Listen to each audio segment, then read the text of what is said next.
All right, call to order the Wednesday, August 10th, 2022 Chaska Planning Commission here in council chambers. Liz, would you provide a roll? Yes. Commissioner Lacey, Urbanski, Here. Olson, Here. Riley, Gorey, Here. Baswa, Here. Austin, Here. and Chairperson Brass. Here. Next up, we need to adopt the agenda. So moved. Second. All those in favor? Aye. Aye. Motion carries. Agenda adopted. Next on the agenda would be the visitor presentation. This would be for anything not on the agenda here tonight. Someone would like to speak to the commission? Doesn't look like, is there anyone on Zoom? I don't see anyone with their hand raised. Okay. Doesn't look like we have anyone for the visitor presentation. Next up, we approve previous meeting minutes. Anyone like to make a motion? Oh, we have it. I'll make a motion with a clarification that the roll call missed me on there. Got it. Did I hear a second? Yeah, that's okay. All those in favor? Aye. Aye. Motion carries.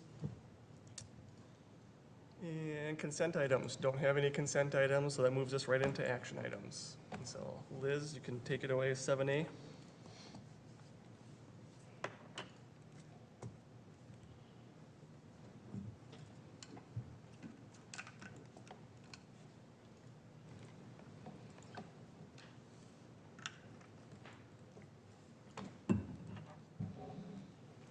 All right. Thank you, members of the Planning Commission. We have a zoning ordinance amendment in front of us this evening specifically for the section 15.16 within the zoning code, and this is the section covering the planned development district. So to give you a little bit of a background in regards to this request this evening, the Planned Development District section was created some time ago within the city's zoning ordinance. This was roughly around the 1970s, which was before Jonathan came to be, was that this zoning was put in place. A few minor updates have occurred over time to this zoning code, but it has relatively been unchanged since its creation. The city did adopt this zoning ordinance back several years ago for the purpose of creating flexible or planned district areas for zoning within the city. There have been multiple developments within the city that have utilized the zoning, and it has been practiced over several years in the city's existence in zoning. And some of those projects that have utilized the zoning under PDD zoning district are the Jonathan neighborhoods. All of the Jonathan neighborhoods do fall under PRD zoning districts. Most of the city's industrial parks also are under planned industrial districts. One of the city's more well-known neighborhoods, Clover Ridge, was also adopted under a PMD, a planned multi-use district. And another project very well known in the community is also Chaska Commons, which was adopted under a planned commercial district. So this type of zoning has been utilized in a lot of developments in the city and continues to be utilized as new developments come into the city.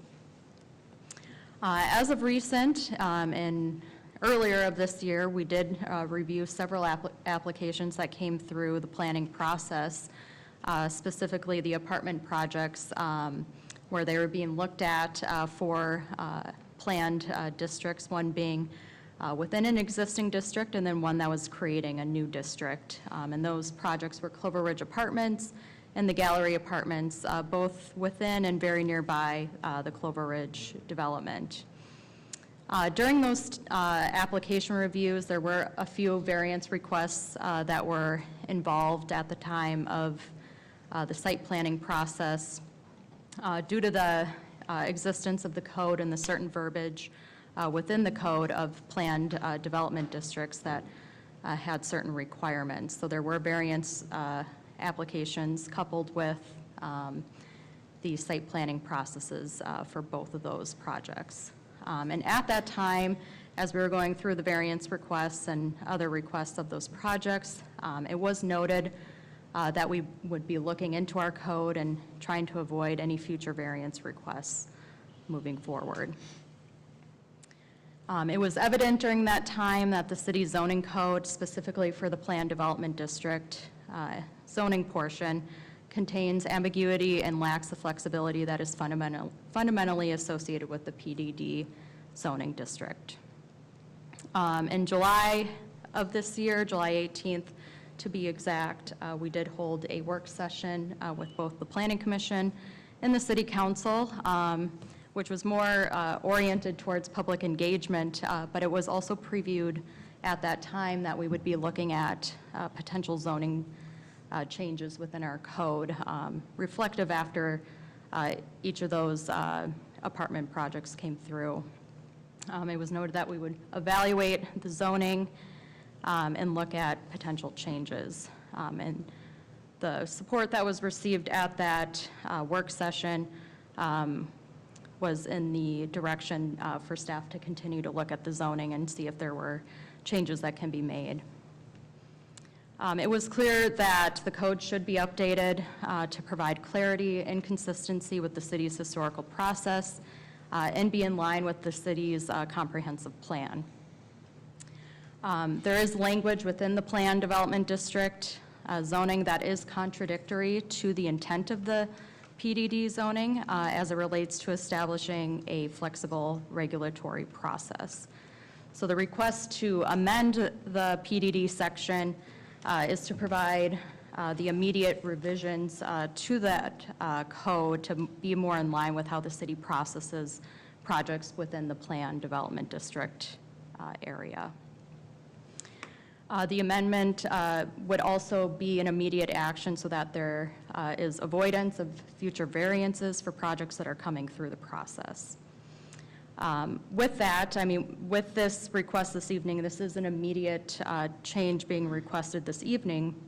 However, we did note that we will be doing more of a major rehaul or review of the entire zoning code in terms of how that relates to the overall process of the city. So we do still plan to do that in addition to this, and we have started conversations with that and do anticipate that to be completed by the end of this year and early next year. So to give you a refresher on what the intent of the planned development district zoning code is, the primary purpose of utilizing planned development districts for guiding new development is to place emphasis upon a more flexible regulatory process as compared to the rigid development regulations common to traditional zoning districts. The planned development process provides for a joint planning and design effort by developers and the city, rather than the city establishing maximum limits within which developers may perform. The goal of the PDD process is to create a regulatory process, include an opportunity to protect and preserve valuable natural resources and amenities, to assure high-quality man-made environment, and to assure that the development of a complex unit of associated uses is planned as a single entity. So again, the request this evening is to amend portions of the planned development district zoning code. The main focus of those changes occur in the PRD and the PCD sections of the PDD code. So getting into what those revisions are looking like, or as proposed in the draft ordinance, is that with the PRD section of the code, there is a revision to the intent of the code to include more variety of housing types and density instead of solely relying or solely emphasizing single family and lower density, and also to include the intent to achieve the goals of the comprehensive plan. There is a revision to the required conditions under the PRD so that one or more principal structures can be developed. There is a revision for the development standards so that the standards are more advisable and not restrictive. Doing this allows the code to be more consistent with the intent of the PDD zoning district as well as PRDs. There is also a revision to the building setbacks, lot coverage, Florida area ratio, and common open space standards to say should instead of shall. Doing this, again, would allow that flexible regulatory process to be maintained. And then incorporate a section on the usable open space and off-street parking standards that emphasize recommended guidance of such regulations upon findings that they are being adequately addressed. So again, this piece is coming out of the recent apartment projects that we reviewed in previous months due to some of the variance applications that came through. Again, this included provision would allow the city to review them based on how we did it in the previous projects. So we went through quite a hefty analysis process for the apartment projects regarding parking and even looking at usable open space. And so the provision to incorporate a section on that would stay in line with how we've done the review portion and processing in those previous applications. Getting into the revisions within the PCD portion of the PDD zoning section, there's a revision which is the same as the PRD section to revise the development standards to provide flexibility to city regulatory approval process so that the standards are not restrictive and allow development to be consistent with the comprehensive plan. The other revision is to also include or revise shall to be should in the section of building setbacks, lot coverage, and Florida area ratio. And again, that allows the flexibility that we've been historically using towards reviewing applications. And then incorporate the section on the usable open space and off-street parking standards to emphasize recommended guidance of such regulations upon findings that they are being adequately addressed. So you have the draft ordinance as a part of the overall packet this evening. We are asking you to make a motion this evening to recommend approval of the zoning ordinance amendment to Chapter 15.16 within the Plan Development District of the zoning ordinance, and then based on the draft ordinance that's in front of you this evening. Happy to answer any questions. This is a public hearing, so we will have that as a part of the overall request. Thank you, Liz. As you mentioned, it is a public hearing, but first, bring it back to commission. If there's any questions for Liz, anything that want to be discussed amongst the commission? Liz, or Nate, why is this necessary right now? Why? Because it seems like we discussed in July that there needs to be a deeper dive in the ordinance itself.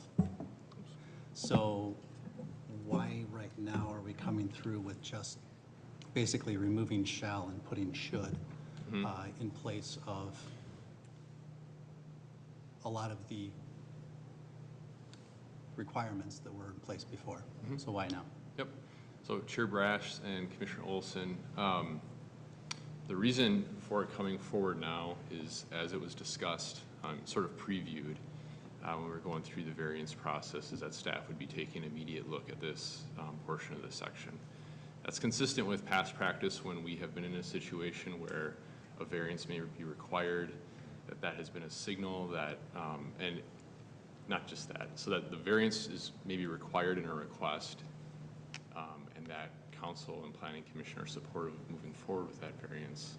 That has been a signal that maybe we need to take a look at our ordinance to see if that can be tightened up and maybe clarified so that in the future that sort of a variance is not needed. Chaska's got a very long history of very rarely bringing variances forward, and part of the reason of that is past practice. Past practice, there has been a lot of flexibility and discretion applied to how planned use districts are utilized and developed with an eye towards the outcome, rather than an eye towards being, exact to the language of the planned use district ordinance. And so often then the zoning code, well, not often, always, the zoning code has then been drafted and designed around the outcome of the project being evaluated. Now, we've had a recent change in the attorneys that are involved with retirements. We've also had a change in the community development director, myself, who's involved, and come to the realization that past practice, although there's nothing inherently wrong with that, doesn't align with how the language is written in our zoning code. We have acted as if though our planned use districts are using shall in the past, where it said, or I'm sorry, are using should in the past, where indeed it says shall. And so what we're attempting to do with this change is to better align the established practice over a number of decades with what the language is in our code. Why do it now? We previewed when we were going through the variance process that it would make sense to take a look at this because of the fact that we were going through that process, and that we would be coming back with recommendations, and so that's what we're doing. At that time that we previewed that, staff's perception was that Planning Commission and also Council were desirous of moving forward. We do have that larger audit that we do intend to move forward with. We're working on, getting that all scoped out and things. But what we are really going to be focusing on that again is going to be taking a look at what the comp plan says, what specific area plans say. So we've got the Southwest area plan, we've got the downtown master plan. We also have a bike and ped plan that's kind of in process here, has not been approved and finalized yet. But taking a look at our zoning code and our subdivision ordinance to say, are we, how well are we aligned with those broader objectives? And also, we recognize, I think, and you all do through the processes that we've recently been through, there's some conflicting messages within our zoning ordinance today.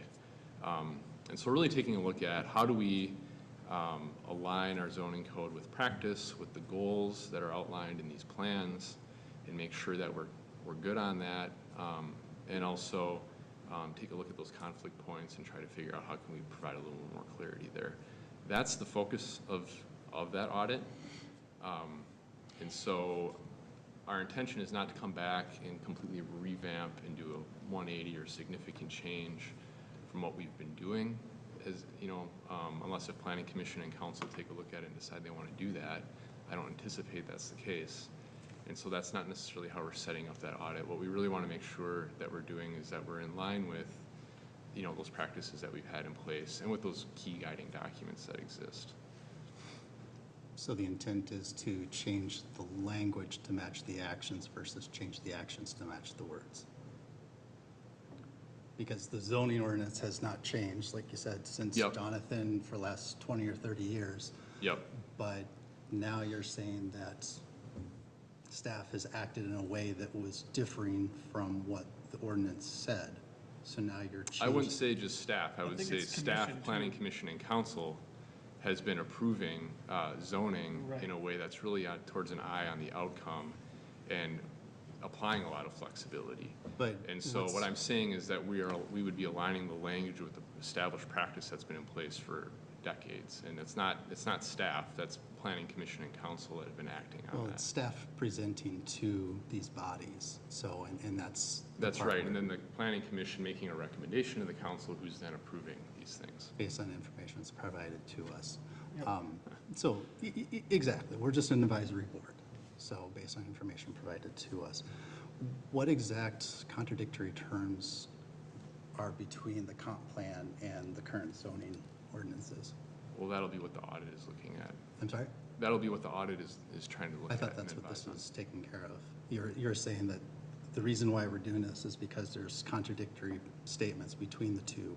No, that's what the audit I was trying to explain that's what the broader audit is looking at, because you were asking about, why are we doing this now as opposed to letting the audit inform. So I was trying to help you understand what the bigger picture of that audit is intending to do. Okay.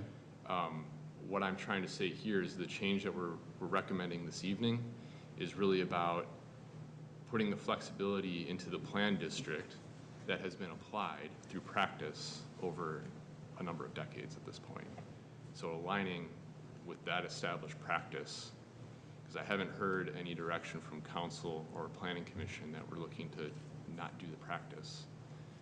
So the recommendation here is to align the zoning code with the practice that has been applied and well established for some time now. And I would say from my seat and from the commissioner's seat, we don't know what the practice is. We know what the zoning ordinance are, and that's what everybody has access to, as into how activities should be managed. Well, So that's the part where, like I said, it's the conflicting side is saying what past practice has been, but what past practice has been up until these last two apartment building projects. I think There hasn't been as far as I know, there hasn't been any variances that have caused staff to say, hey, we got an issue here. And what I'm trying to explain is there's been some shift in thinking on how to interpret our zoning code. In the past, if the current thinking was applied, there would have been many more variances considered. That's indicative of the past practice that was providing or applying a lot more discretion and flexibility in acting more in a manner of manner of should than shall. And so I just want to make it clear, staff, what we're trying to do tonight is act on the direction, at least that we think we've heard from the Planning Commission and the Council. We're not imposing anything on you folks. I want to make that clear. Well, and so what I understand, I think it's accurate, and I always appreciate taking care of business right away rather than waiting for 6 months for a problem that obviously came up in the last couple of commission meetings. And so just to reiterate, what you're saying is, in practice, items are coming to the commission. There's a variance, or there's a need, or there's some ambiguity. We talk through it, commission passes it, goes to council, council passes it. So by those passings, by us approving and making a motion, approving it and going through the stages and then ultimately getting approved over and over again, that's setting the stage of saying, hey, maybe our ordinance doesn't align with what the practice is, what the commission is willing to do. Or in another way, there's no value added in the variance approval process. Right, no value added, right. Yeah. And so with the PDD, and other cities call it PUDs, planned unit developments, or other flexible areas, there is a lot of discretion, which I'm very used to. So I think I like to take care of it right away. So I don't have a problem with the timing of it. I don't. Versus waiting 6 months and having something come up again. And I think we've seen other cases of this, like parking, like a retail, where now. The parking's not being addressed here. But I'm just talking about in general, like, another, for instance, would be, well, there was some off-street parking that was taken care of here, and also in regards to like the parking for like retail and apartment buildings where the times have changed, where you don't need the 5 per 1,000 anymore, and you can get by with like 3 per 1,000, and we've approved those, we've gone through on some developments and approved parking where it doesn't actually have the proof, but we've done it anyway, and we've approved it. And so there would be like another, for instance, where parking, or different scenarios. I think the one open space, the usable open space thing was, there's a huge loophole. I mean, I think I pointed out in the last meeting, if you had a 100-acre site and 98 acres of it was wetland, this is the extreme example, and you had to have 15%, the open space had to be 15% of the whole site. You couldn't even develop the site, right? Because you'd have to have 40 acres of open space and a 2-acre developable, because you couldn't count the wetlands. So there's issues in that. So by changing the word, it gives us discretion to approve it and say this is reasonable or not reasonable. Couple points, if I may, I don't want to interrupt, that I just want to clarify also. There is a provision recommended tonight that would change how we look at parking and provide more discretion there.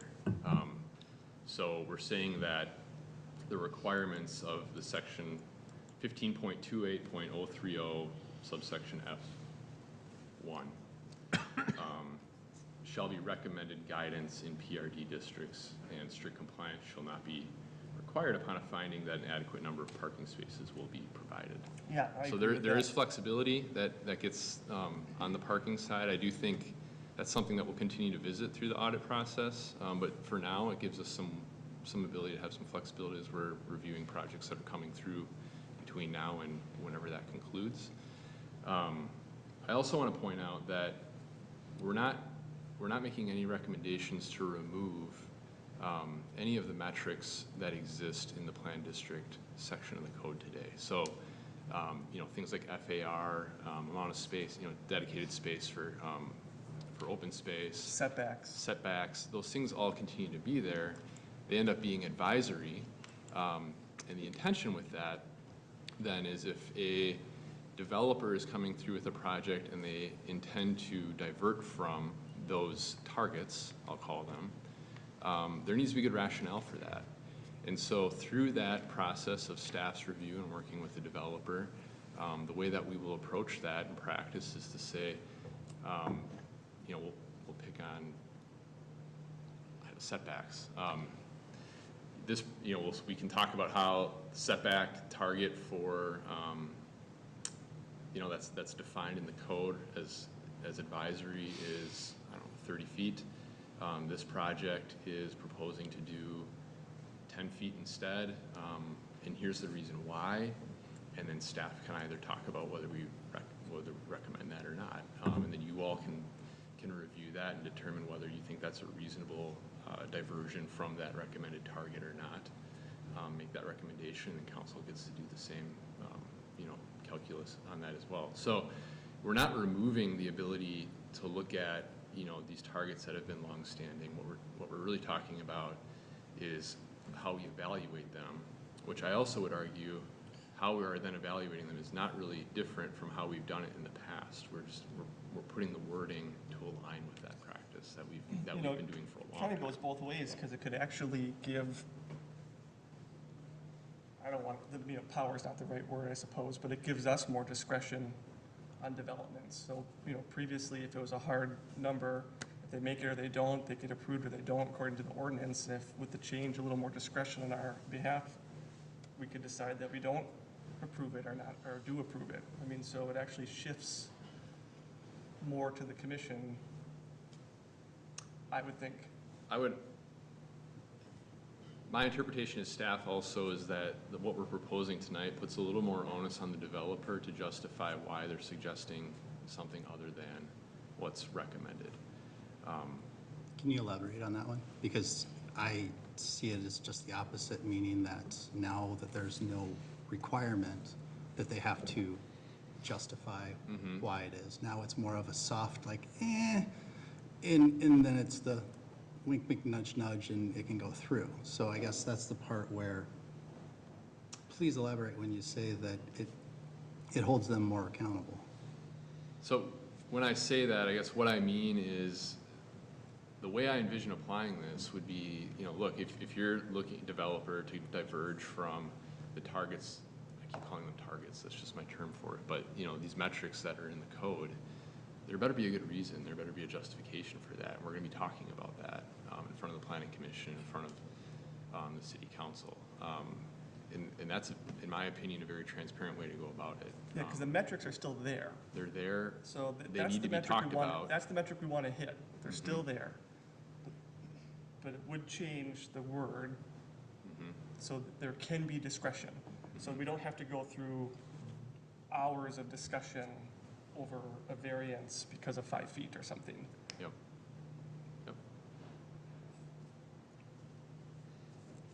Public. Just to clarify for my purposes, to simplify this, a PDD is really, it's a unique project. And it's a combination of working with the developer and the city and trying to put the best project there that'll fit on whatever that piece of land might be. So there's got to be a little bit of give on both sides that way, I think. Am I oversimplifying that, or is it? I think that's often how we've approached things. Right. And you're right. I mean, that is the intention of a plan district. And that's why the ability for plan districts to exist is established in statute. And statute talks about that discretion. And, you know, cities get to determine how much discretion they want to apply. Yeah, and that's so, how I've you know, always felt it. it's really it's at your discretion. See, that's how I've For lack always of a better felt it word, too. yeah. In my professional career outside of commission, I've always felt that planned developments, planned unit developments, or planned districts give the city more control. It's a special piece of land or an area in their city that they want to have a little more control of and/or just, you know, yeah, I guess just a little more control of what they can do. That, you know, they can shift around and make developments work or not. R1 district, they come in, they lay it out the way it should be, and it's just. Yeah, you except it's have like to accept it I-1 or then. if it's B, whatever, you know, that's what it is, but this is unique, and so we want a little more flexibility, Mhm. yeah. How does the verbiage compare to, I saw our neighbors in Shan and Eden Prairie for their PDDs or PUDs? I haven't done a review to compare against Chan and Eden Prairie. What the But you focus is, did when you were looking at our communication though, right? excuse me? You did when we looked at like communication side? So in our joint meeting, Yep. you compared how other neighboring communities or Mhm. like size So, communicate. yep. So I was just wondering what's the comparison to the zoning side of things when it comes to the changes you're recommending? we could look at that. I guess the reason I approached the conversation about communication differently was because the direction was that we didn't feel like our practice was adequate, and we wanted to learn from other communities who were doing it better, in order to maybe adopt some of those practices. The direction I heard on this one is that we don't necessarily feel like our practice today is insufficient. We like what we're doing, but we don't feel like our code is aligning with that practice. So from my perspective, there wasn't really a strong need to look at what others are doing because we like the outcomes that we're achieving today. So we want to align what we're achieving better with the code. And then I want, just to clarify, because I'm not an attorney and don't get into the legalness of everything, but this was at recommendation and in conjunction with our city attorney. This was drafted and reviewed and recommended for edit, the way this sits. Staff worked with the attorney too. Yep, staff worked with the attorney on this. And he's here tonight if you have questions Yeah. as well. So with this wording changes, so, I mean, is developer, city staff, or the commission? I mean, out of these three parties involved, like, who will be getting more flexibility or more like control or whatever? I mean, what exactly we are achieving? Like, is commission achieving more like, I mean, more control or like more elaborated way of giving some variance or anything? City staff can have more flexibility or understanding, maybe developers will have more clarification or something. I mean, what exactly we are trying to achieve here? I would say from city staff's perspective, our objective and our approach, I don't think significantly changes. I think our approach is always on applying the code, understanding the comprehensive plan, understanding the broader goals of the council, and translating that and applying that to any development that comes in front of us. So we're always looking to try and achieve the best outcome for a site in line with the guidance that exists for that site. So, you know, I don't think this changes how we do our business from a staff perspective. I think what it does change is the discretion that the Planning Commission has in evaluating its recommendations and the City Council in evaluating their decision. as compared to practice, I don't really think it changes from practice. And that's the objective of this, is really to make our code tighter, more tightly aligned with what the historic practice has been. There's, throughout Chaska's history, and I'm talking about a couple, last few decades, there has been a lot of discretion, a lot of creativity applied to projects, which is why you see a neighborhood like Clover Ridge, which is why you see commercial outlets like we have in Chaska Commons. That's a very uniquely designed commercial area compared to what a lot of communities have. And it's because there's been a lot of creativity, a lot of discretion applied through our planned use district process.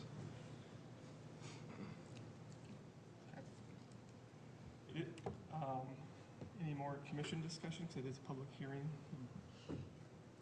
Nope. All right, I guess at 7:36, we'll open it up to the public. If anyone would like to address the commission.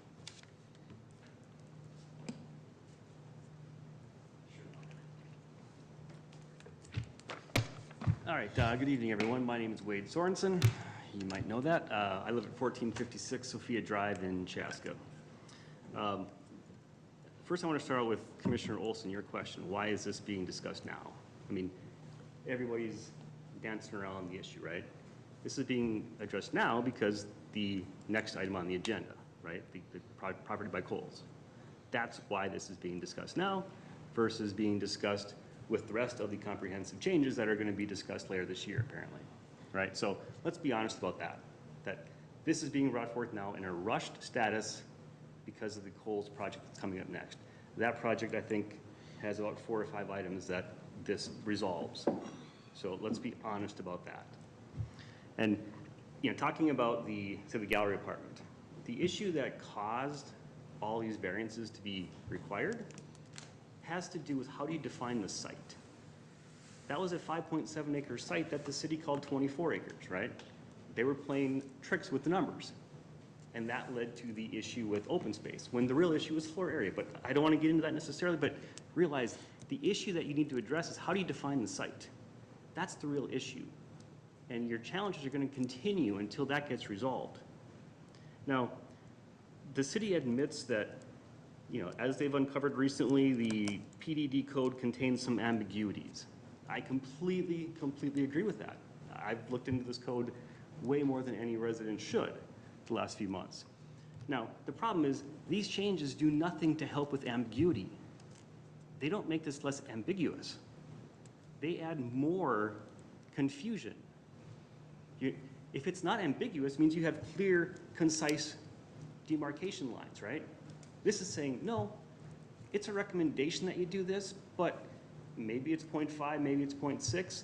So this does not help with the ambiguity in our code today.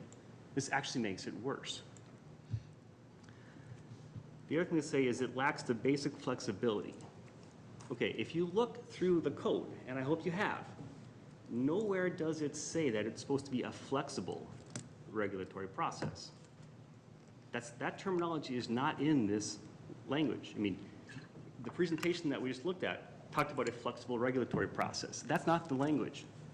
It uses a regulatory process versus prescriptive ordinances. That's what it talks about. So to call it, what is the, flexibility that's not here? That is, there's no examples from other neighboring cities. There's no examples of what they need more flexibility in, okay? Just because I drive down my street 50 miles an hour and I get a ticket, I can't say, well, I wish I drive 50 miles an hour, so we should change the law to be, the speed limit should be 30, but for you, it doesn't matter. That's what's happening here, right?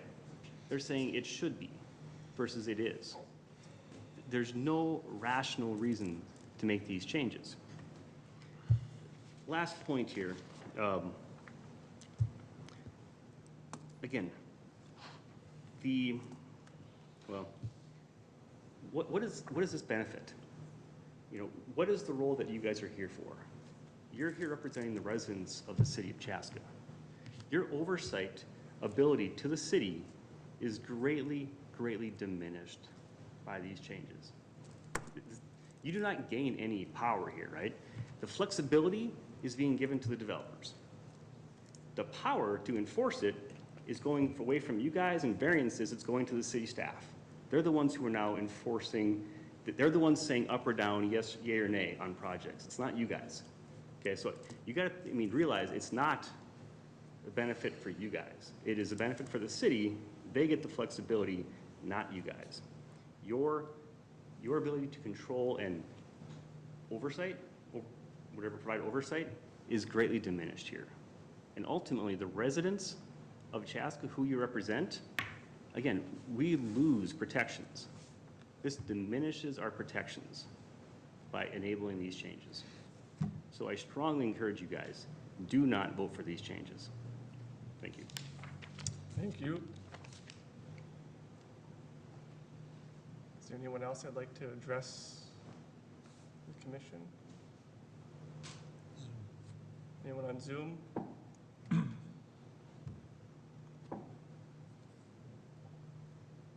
see anyone. Okay, well, I will close the public hearing at 7:41, bring it back to commission. I guess I'd like to reply to a couple of those. I don't think it creates more confusion. I think it has more discretion. And that is because it is a PDD, and I know Wade had said, or told us that other cities don't have this, but I'm intimately familiar with other cities in doing this. I've done business in other cities, and they have different names for it, but they have special area developments all over the Twin Cities that has been a hassle for me representing my clients to go in and build buildings. So that is, in my opinion, false. The intent is flexibility, and that brings it back to us. Discretion is our role as planning commission, and so for me to be told that this diminishes my role and I have no authority now, basically it feels like an insult to us in commission that we are here for nothing, when ultimately we vote to pass these things. So it doesn't, they can have all the power they think they want, but this isn't gonna pass unless we vote on every individual item and give it to council. And so that's what we're here for. And so I think it's the opposite. I don't think it diminishes anything with us. Ultimately, we still have control. So those are my thoughts.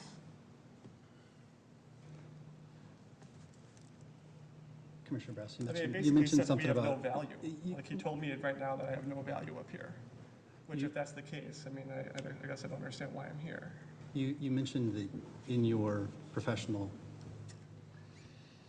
part of your life, that Yep. you deal with this in other communities as well, too. Yes. So what you're saying is there's other communities that have similar requirements that we do 100%. as it's written today.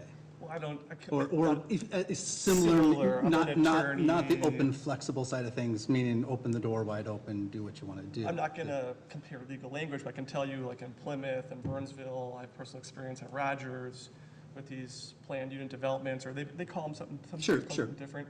But it's a hassle because you can't just go in and be like, oh, we're going to build this building and it conforms to the I-2 district and blah, blah, blah. You got to go in and you got to convince the commission why you want to do this. They have a vision for the city, just like we have a vision for downtown Chaska. And so professionally, I've always felt when I look up a piece of property, let's say I represent someone, they're like, we want to be in Burnsville. And I look up a piece of property and they like, look at this piece of land. Can you look it up for me? And I look it up and it says PUD. And I'm like, because I know right off the bat, it's like, well, everything's open for discussion. There is no hard set rule. And so it's been a harder process. And so I just don't think it makes it easier for developers. I think it's actually the contrary.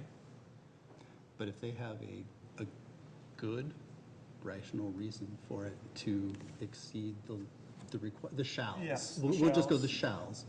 From Then- shall to should, yeah. And if there's a valid reason for the variance, then it should be highlighted. And that's, so just the flip So side. it's- I'm coming from the yeah. finance side of you things, could so I'm either very do much on black and white. So you could either do one, you don't have any PDDs in your city, and everything is just a hard case number line, which is very hard, because you can't write code to think of every scenario. Right. Right, and so then we're going to have like a million variances that come through this city if we had no PDDs or PUDs or PUCDs. So instead of that, they give the commission and the city and the staff discretion, which is what we're here for ultimately, and to and to represent our, you know, our city citizens and everything, but, But isn't it to the point where having and this, like I said, coming from the finance side of Yeah. things, it's you have a standard, and everybody's measured on that standard. If there's a variance, bring it forward and have that voted on. But everybody should be measured the same way. Having it as a should opens up, and But they don't honestly, it have- makes it they a lot don't- easier for the city attorney, because now should opens up but I to think interpretation. it should be worth noting, they don't have to. Just because should, it's still on the city's discretion and our discretion. Doesn't mean the developer gets away with it. Right, You but, gotta have a good reason. but they have to have a good reason. And then But- we have to believe that reason. And So we vote on it, we make And the call. last two, Yeah. I say, Majority, it got approved. Yep. Both variances got approved, yep. right, wrong, or indifferent. So how is that process not working from what Nate says, projects coming? We know the one tonight is, I don't know what else is on tap for, the city's working on, but obviously there's something else coming down the pipe that they feel it's necessary to do something now for this to alleviate any of that confusion versus leave it as it is, continue following the process that worked the last two times, and come back and actually fix the problem that they're trying to say, because the last two, it wasn't, Well, I think it's it a wasn't because it bigger- was in a PRD, it was because of the wetlands. That was Yeah. that was the reason for the variances that they were looking for, is because of the wetlands, Yeah. and how that impacted the calculation and whatnot. It had nothing to do with what was there. So now we've got these projects that don't have wetlands, and they don't have another way to either sell or explain why. At the end of the day is, and this is my preference, is if there's a valid reason for a variance and the developer and the staff feel diligent that it should get a variance, that bypasses the shall, And there will then- be. then that should come back. And there will be variances in other districts. where, This- how? This is just for the PDD districts, correct? But That's what, correct. but This is what in just- Chaska is not, what is undeveloped right now that will not go into a PRD or into the There's a good PDD? amount There's a good amount of zoning out there.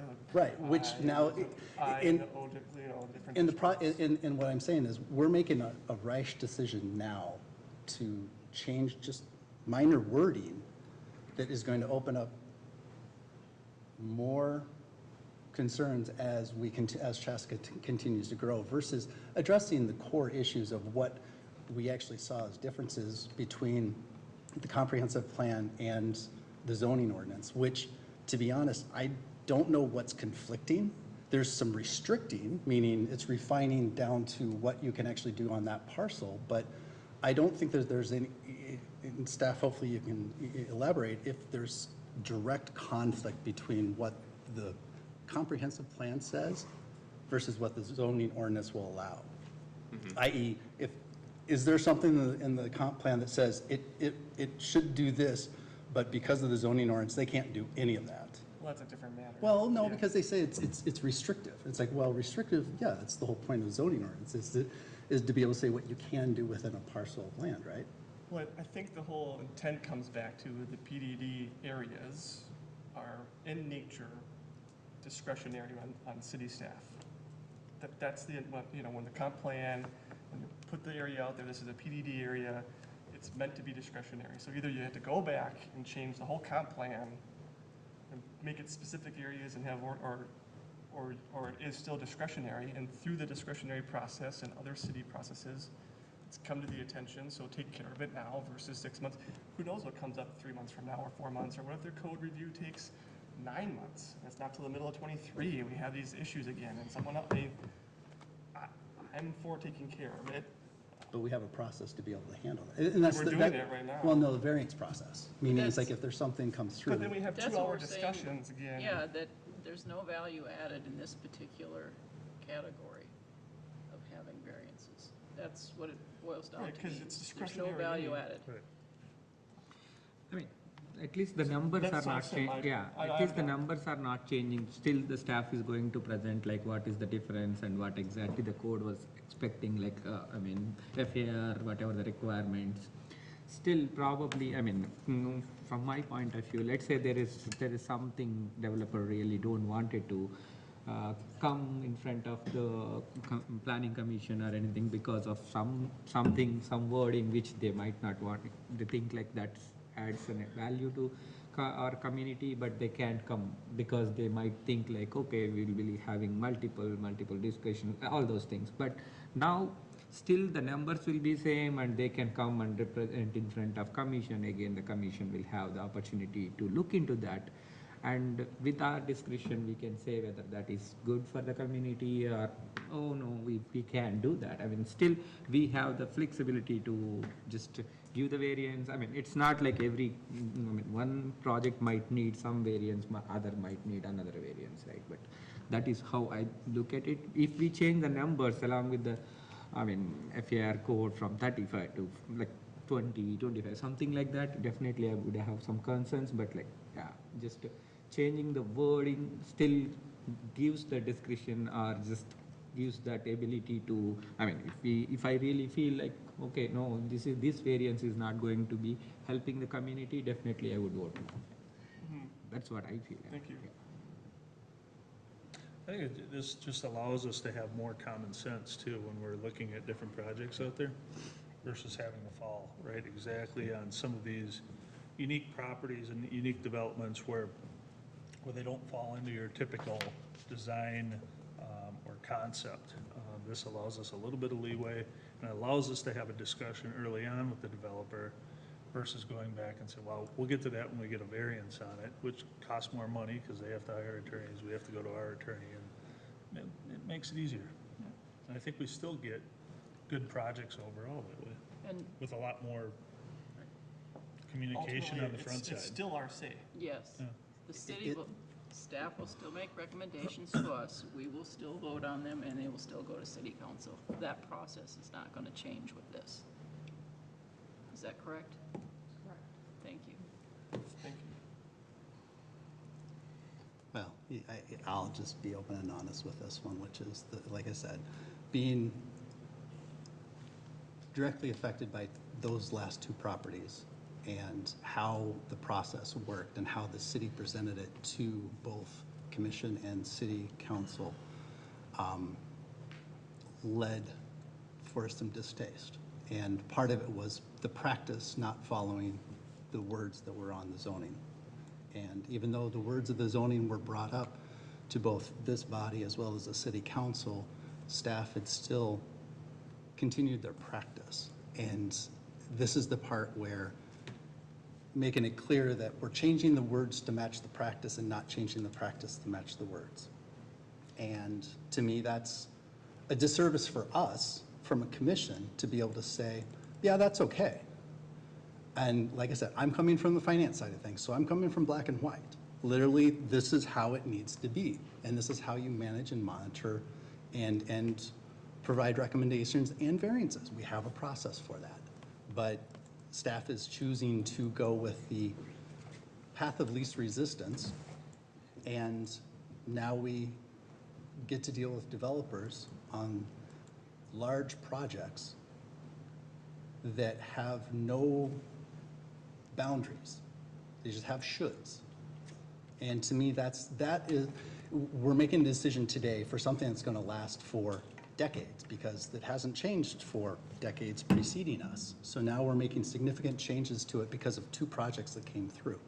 Specifically because of two projects that came through. And this one tonight that is next is going to fall into the variant side of things as well too. So 3 for 3 on apartment buildings that don't fit the zoning side of things, one way or the other, either with wetlands or with setbacks or whatever. 3 for 3 that don't fit our mold. Now, is that because of our zoning requirements don't work? Or because the developers are aggressive and the city staff isn't actually following the words, they're following their practice. So to me, that's the part where it's too soon as from the side of things of what actually has come. And it's not really solving the problem, it's just creating this open door for anybody to come through and do whatever they want. And I know they say flexibility, but But they'll still be voted on. Yeah, it doesn't, they can't do whatever they want. There's still metrics, and I think it's more of like, you're going back to the black and white, like, this is the way it is, the way it's been, and I see that, but times change and things change. And the code was written many, many years ago, and there's probably more instances that things have to be changed and the whole comprehensive review of it, just like people's habits change and parking changes and retail changes, and, I mean, so we update it, gives us discretion. They don't have their way. Developers just can't get away with it. The metric is still there. They know what they need to abide by. Anything outside that, we're gonna talk about it. We can vote on it. but you'll approve it because the city staff And if we is do recommended for vote on approval. this and it approves it, doesn't mean it's gonna stay for decades either. If something goes wrong or it doesn't, if more practices comes up and it winds up being an issue, 12 months from now, 8 months from now, we can always go back and redo the zoning language again, try to get it right again. I mean, it doesn't mean that's gonna stay forever. I'd Well, rather be it more on will. top of the zoning language and be ultimately fixing things as we see it versus waiting 10 years. I see the advantage for the city in that it won't hold the city strictly to something and we end up with something we don't want. Because it says should, and so we can deny something. Totally. You could, yep. But their practice has not been matching the words, Yeah. so that's the part where they haven't been following the words. And language would change again further as the city becomes more developed and lots become taken and you have more redevelopment versus open land, green space development, things change. So I guess. I have one last question. And Yeah. this is, Then Liz we and should Nate. take a vote. Communication. How is this communicated out? How is what communicated How is out? this the public hearing for this item communicated to the public? It's required to go to the newspaper. So it went to Chaska Herald for Correct. last Thursday's delivery? Mhm. And that's the only communication that was made? Okay. Yet again, going back to the who knows and who Well, I think it was very public on certain social media pages too. today.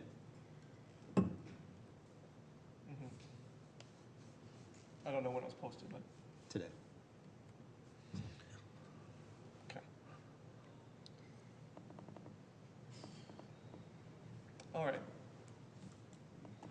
Would anyone like to make a motion to recommend approval of the zoning ordinance amendment?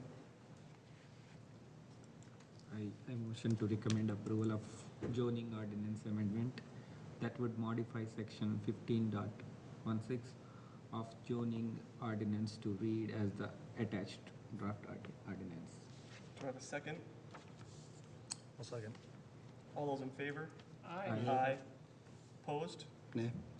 Motion carries.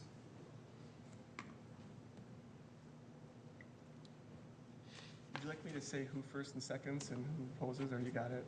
It would be good to For the record. reiterate that Okay, For- I'll do that after from the now on. motions are made, or after each person makes the motion, just to reiterate. I have a Sure. first by whomever, and then. Yeah, the motion and second, when you do a voice vote, which is what this was, you're all just, it's not a roll as opposed to a roll vote, the votes are not counted by name. It was counted by number? Yep. Okay. So you don't need me to identify? Don't need to identify, you just need to identify whether the motion carried. Yep, okay. So I had it, good, okay. All right, Liz, 7B. Right. Sorry, wasn't ready for you there.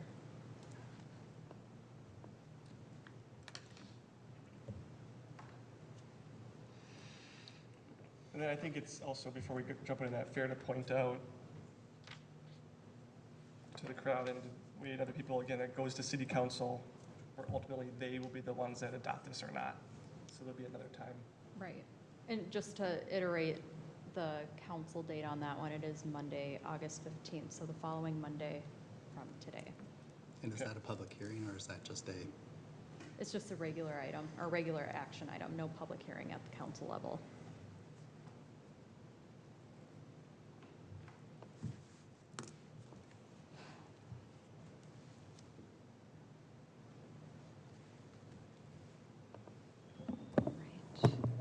Thank you, members of the Planning Commission. We have a preliminary site and building plan and zoning ordinance amendment in front of us this evening for the project known as Hazeltine Plaza Apartments. This is being proposed by Trident Development. The site is highlighted in red above. So to give you a cursory review of kind of the surrounding area, the site is located within the Hazeltine Plaza Retail Center. It is the easternmost lot, the only vacant lot left within the retail center. The retail center is composed of Kohl's, Park Dental, Aldi's, Chipotle and Starbucks, and McDonald's. Other adjacent properties are bordered by Hazeltine National Golf Club to the east. We have the city's Loop Golf Course to the north or northeast. We have the Hazeltine Office Center to the north, and we have additional apartment, multifamily residential to the west. And then to the south is ponding, as well as properties from Chaska Commons. So in terms of the planning process and where we're at the second step in the process for preliminary site and building plan and a zoning ordinance amendment. There's still a third and final step with this project, and all three steps do require going to the Planning Commission and City Council for review. I'm not going to get too far into the weeds on the background here, as the Hazeltine Plaza development does date back to 2005. The more recent approvals that have occurred in and around this site was back in 2018 when the concept plan and preliminary site and building plan and final site and building plan were approved for the most recent projects within Hazeltine Plaza for Aldi, Chipotle, and Starbucks. So it left this eastern lot to be the final remaining lot within Hazeltine Plaza to be developed. So in March of this year, the concept plan was approved for the Hazeltine Plaza apartments, and now they're at the second step in the process. This is more of a visual of kind of the layout of the approvals that have occurred out there. Kohl's was the first retail piece within the Hazeltine Plaza, which was approved in 2007, subsequent approvals in 2012 and 2018. In terms of the site that we're looking at, the size of the site is approximately 4.74 acres in size. The current owner of this is Chaska Investment. The zoning of the property, which is in line with the other zoning for Hazeltine Plaza, is planned commercial development 15 or PCD 15. So when we look at the PCD 15 intent, the intent of it is to create a high-quality, pedestrian-friendly lifestyle retail center that serves the day-to-day needs of Chaska residents for retail goods and services. The permitted uses within there are your typical retail, professional service type uses. So again, this portion, or the PCD 15 is the second part of the request in terms of amending it to include multifamily residential, as that is currently not listed in the PCD 15 zoning. The current use of the property today is a parking lot, as well as an open greenfield area. So again, this area will be developed. So what they're requesting is preliminary site and building plan for a market rate rental housing apartment containing 112 dwelling units, and then contained within a 4-story apartment building. The second part of the request is a zoning ordinance amendment to PCD 15, which would allow the multifamily residential use within that zoning district. In terms of how the comprehensive plan guides this parcel, the 2040 plan, which was adopted a couple years ago, does guide this to be mixed residential, and what that boils down to is the integration of more than one land use, either vertically or horizontally. Land uses that are allowed within this guidance are residential, commercial, office, park, civic, and open space. In terms of the residential component, it could range from low up to high density residential uses. So the density range varies from 3 up to 40 dwelling units per acre. The residential component should generally represent a minimum of 75% of the overall mixed residential area. So in terms of what is being proposed this evening, it is in line and consistent with the 2040 comprehensive plan.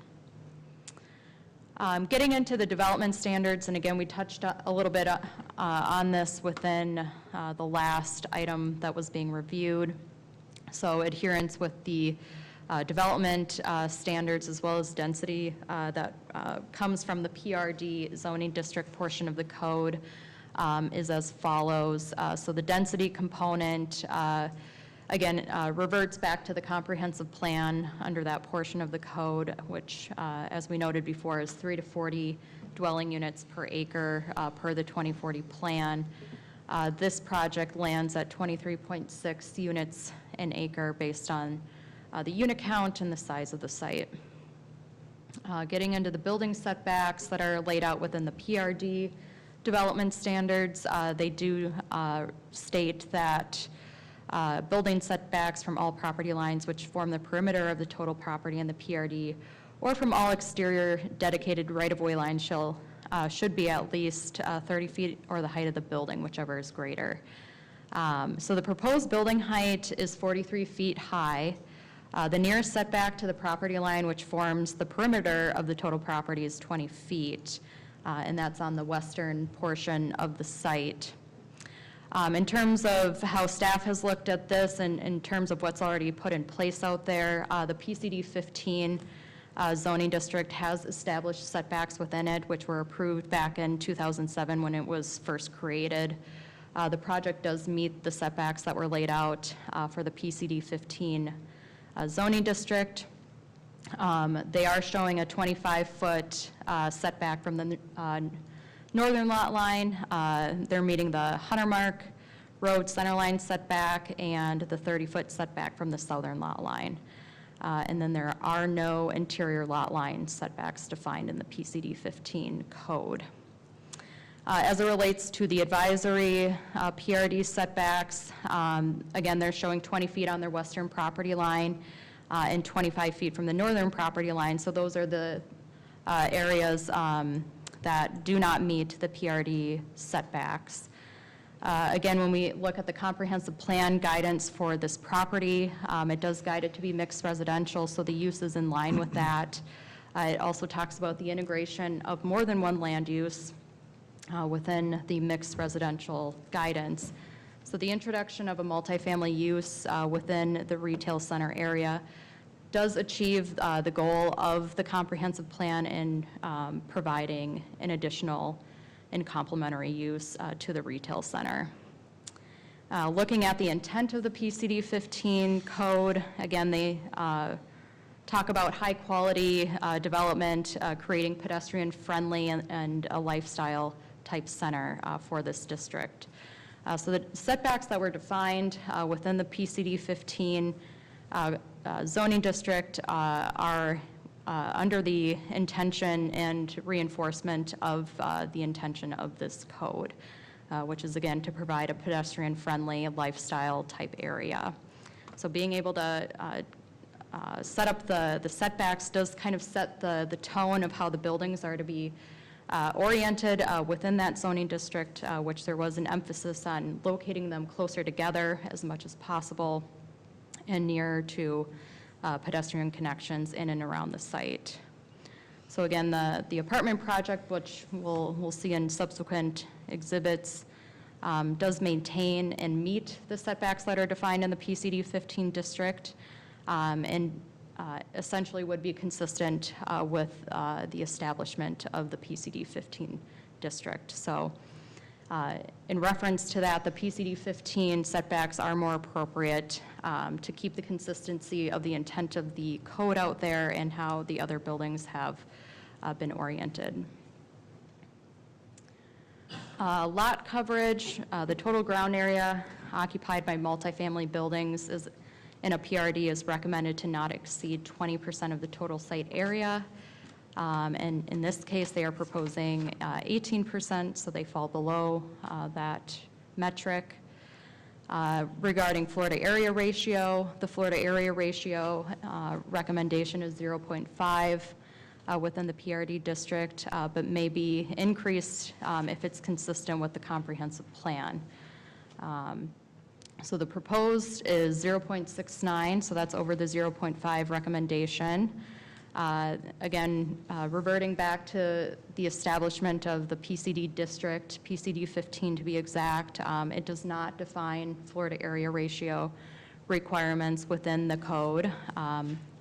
And the proposed project exceeds the advisory Florida area ratio requirement for PRDs. So again, they're at 0.69 and the recommendation is 0.5. Again, speaking to the goals of the comprehensive plan, it does meet the guidance and the goal to integrate more than one land use within this overall district. The addition of having residential included into a retail district is also of benefit to be able to provide more expendable income for the overall retail center. So in other multi-use areas, we have seen a benefit of adding residential into primarily retail areas to create more vitality within those types of districts. As it relates to the overall site design for what they're proposing for the apartment projects, they are meeting the site design requirements pertaining to parking, landscaping, usable open space, and a few others. So again, what they're proposing doesn't take away from something that would otherwise be needed for this area. So in staff's perspective, the Florida area ratio proposed is appropriate and the outcome of the project is beneficial. As it relates to the common open space, which requires 400 square feet per multifamily unit, they are meeting the requirements for 112 units at approximately 62,000 square feet in the form of plazas, patios, a tot lot, a dog run, and common open space areas on the north and east sides. So getting into the specifics of this site plan and what's being proposed, the building is mainly oriented on the north and east portions of the lot. Again, this will be a 4-story building, flat roof design with 112 market rate units within it. In terms of parking, they do meet the city's parking code for 2 parking stalls per dwelling unit at 233 total stalls. What that amounts to is, I can't see it on my, 102 surface stalls and then 131 underground stalls or covered stalls. And the majority of the surface stalls will be in an area that is well defined by the site design of the project. The underground and covered stall areas will come off of the south access point off of Hunter Mark Road and another at-grade entrance from the surface parking lot just on the west side of the building there. One thing of note, which we made note of during the concept plan, is within this overall retail district, there is a reciprocal easement agreement that exists over the site. There is a provision within that Kohl's does have to approve of the project and be okay with the access points and travels or vehicular circulation in and within Hazeltine Plaza in order for them to consent to a project. So the developer has been working with Kohl's in between their concept and preliminary, and they have been given written consent from Kohl's about the project moving forward. In terms of what we commented on during the concept plan is ensuring that there was defined areas for parking for the apartment use kind of separated out from the overall commercial area. And they have done a good job of creating a design that feels more separated and will be oriented towards the apartment project with the surface parking lot. There is an exception area on the northwest area that is existing parking today. That's just a part of their lot on the northwest side. And this will be factored into the apartment's use, and they will propose designated signage for these parking stalls on the northwest side, as well as the surface parking near to the building as well, just to formally define where those parking areas are and what are to be used for what. We also talked about ensuring that there's defined and safe pedestrian connections around the apartment use and into the Hazeltine Plaza area. The proposal will provide sidewalks on both sides on the northerly Hunter Mark Road access point, which will provide access into the building as well as the surface parking lot adjacent. This will ultimately connect into Hazeltine Plaza's pedestrian connections holistically. So the sidewalks would bring them to Kohl's and the other retail buildings as well in Hazeltine Plaza. Other pedestrian connections will happen out to the existing public trail that exists on Hunter Mark Road and Hazeltine Boulevard. So there will be continuous connection throughout. And to further define and make safer connections across the parking lot and the drive aisles, they will have concrete defined crosswalks for pedestrians so that those areas are well defined and seen between the user and the people traveling on vehicles. As I noted, there's a couple access points into the development or into the proposed apartment area, which are existing access points on Hunter Mark Road today, but those will be maintained and enhanced with this apartment project.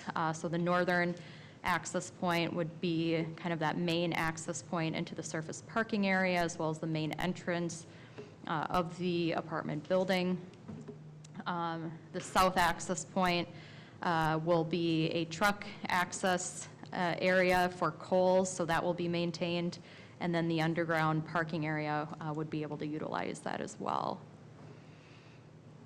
So in order to maintain this access on Hunter Mark Road on the north side, they are proposing a breezeway through the building so that that access point stays contiguous with the development.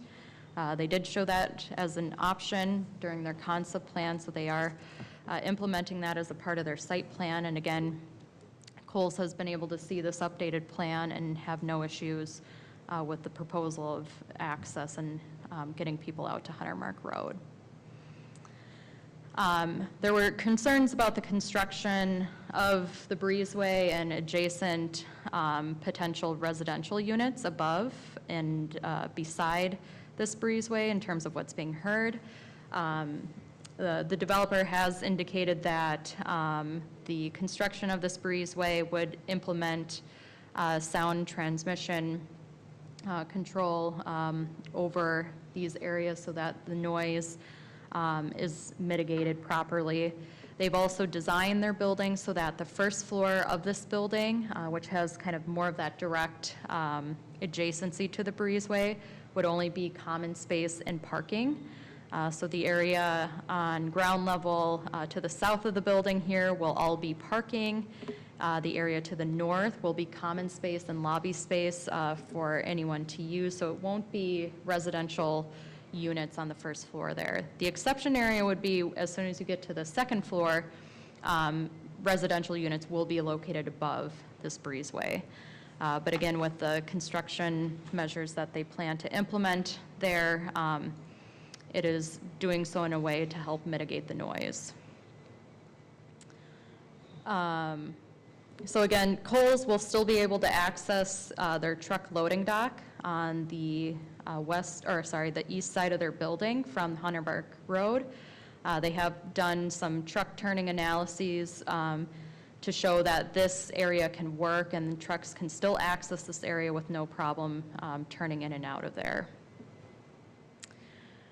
They also did complete a traffic analysis with this proposal, which was required from concept to take a look at how the site works in this location, as well as coexists with the other retail functions within Hazeltine Plaza, and it did conclude that the proposal will function appropriately and well with the existing access points and with the existing retail users. In terms of signage, there is an existing monument sign for Hazeltine Plaza oriented to Hunter Mark Road. This will be unimpacted by the project itself, and it will be maintained in its current location. And then with the apartment project, they do plan to put a monument sign in their interior median area that would highlight the name of the project. In terms of those bigger site planning pieces like landscaping, usable open space, lighting, stormwater requirements, those are all being met with this proposal. Related to usable open space, the portions that they're orienting towards that provision is they are including a dog run area on the north side of the building. There will also be an outdoor terrace, rooftop, patio on the northwest side. Just south of the building here, they're proposing a putting green, a tot lot area, and then an outdoor seating and patio space for the residents. And then in addition to that, they propose a large passive with some pedestrian connections and a pergola option on the south side here, which residents have direct access to. And all of this will be landscaped appropriately and screened from the loading dock area around the site. This is just a zoomed in piece of kind of that more north portion of the site, just to give you an idea. As it relates to the building and what's being proposed for the design, this will be a building composed of glass, LP Smart Side, utility brick, and split-face rock for more of the foundational aspect of the building. With the brick component, they do plan to do a Chaska brick blend to help fit in with both the Hazeltine Plaza area as well as the overall community. They're also showing a flat roof concept, and again, that was intentional to reflect the flat roof design that you typically see in Hazeltine Plaza, so it helps provide that continuity or cohesiveness with the existing Hazeltine Plaza development. In terms of what they're proposing as it relates to our building materials and design, they are proposing for the brick portion to use utility brick as opposed to modular brick. And the difference between the two is modular is considered class 1. It is a smaller dimension or profile compared to utility. Utility is considered a class 2 material under the city's ordinance and has a much bigger profile and dimension with it. And their argument with that is that they believe the utility brick is much more in scale to the size of the building, and that is why they wish to change it to utility brick.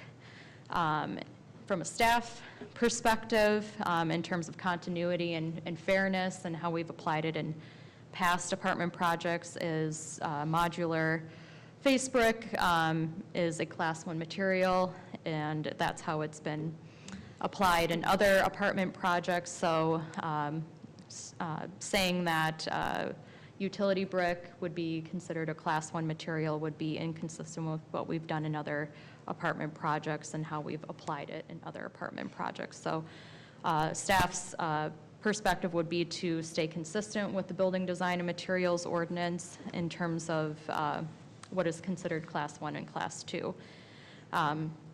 And with them proposing utility, it does bring them under the amount for multifamily buildings in terms of meeting our Class 1 materials.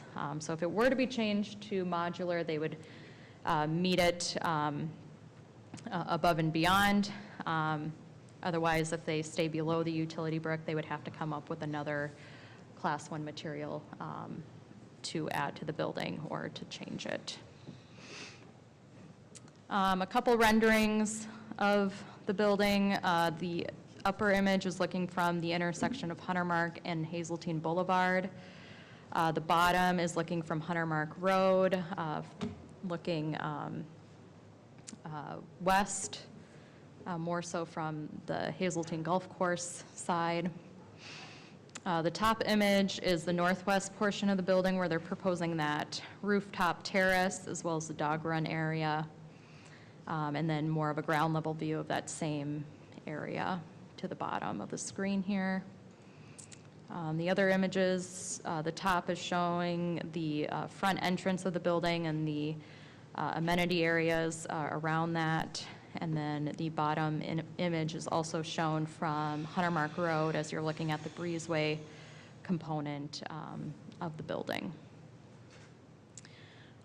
So with that, we are asking you to make a motion, or two motions this evening. One is to recommend approval of the preliminary site and building plan for Hazeltine Plaza Apartments, and then a second motion to recommend approval of the zoning ordinance amendment to PCD 15 to allow for a multifamily use. And then for those that are following this agenda item, the city council date that it's planned for at this point in time is the Monday, August 15th city council date. Happy to answer any questions. We do have the development team in the audience as well if you have questions for them. Thank you, Liz. It is a public hearing. First, we'll bring it back to commission. So commission members can ask staff any questions or discuss amongst yourselves. Hey Liz, for the second item, I'm assuming just because it's an apartment building trying to go on the PCD, that one's required in order for there to be apartments on that site? Correct. Period. Okay. The permitted uses do need to include that, yes. I do want to clarify, in code, PCD district allows for residential uses. This specific PCD 15, did not list housing or multifamily housing as a permitted use in that specific district. Does that make sense? Mhm. Okay. Yes and no. More of the why not. Can you but say that again? So when the PCD 15 zoning code was written and approved originally, it doesn't include multifamily or residential as a permitted use for that specific district. PCD, planned commercial districts, in general, as it's written in our zoning code, in our zoning ordinance, does list housing as a permitted use. Yeah. So then why the motion to go to PCD 15 if it doesn't have it listed as permitted? Am I understanding that backwards? The specific district, when you look at the listed permitted uses in the specific district, PCD 15, does not include residential or multifamily So they weren't for it. as a permitted use. So it's a little more restrictive in PCD 15 than what code would allow for a planned commercial district. So originally when they did the PCD 15, they didn't include, they said it was all going to be commercial. It was going to be all To commercial. allow for multifamily use. Yeah, I got you. Now- Okay, I thought versus you were PCD. saying we wanted to go to PCD 15 because it allows multifamily. No. You're saying Yep. to allow. Yeah. Two. Yeah, got you. So I just- Okay. Yep. I just wanted to make That's sure what I that's thought. Does it make understood. sense? Yeah, I got you. okay, Okay, to allow multifamily use. correct. Yeah. That's the part Okay. where it's been sitting there for what, 15, 18? long time. Long Yeah, that was enough my other where it's the, question. Yeah. Yeah, no, if this is, a lot of cities are doing this, right. doing these pedestrian-friendly areas with apartments and retail all together, and people can walk it. And okay. Any questions for staff? Sidewalks, I know you mentioned the sidewalks, going going to be delineated with concrete, but in the diagrams, they didn't show anything around the breezeway. They only showed it closer to Coles. So is there going to be a crosswalk basically at the breezeway as well too, or not? Because I don't see any delineation for a Within sidewalk. here? Right. Yeah, I don't think that's shown right now, but it's probably something that can be looked at a little bit further Okay. to see if, I would, That would be knowing that fine. you've got the parking lot there and, you know, anybody that's just going to just quickly cut across, at least make sure that Asking it's. for like a crosswalk. Right, in here or something. right, exactly, somewhere on this side of the loop. Just to have something marked, so it's, you know. Because cars flying through here. people are gonna be in awe of coming underneath the breezeway and not pay attention to people trying to cross as well too, so just making sure there's something there. Yeah, so, and the developer is here, so we'll get to those. Right. If you park in that surface parking lot, if you can not have to cross and access the building, looks like there's a door there. Well, you can still, yeah, you can You can- access. Yeah, if they, Access here, but if go up. visitors want to, yeah, okay.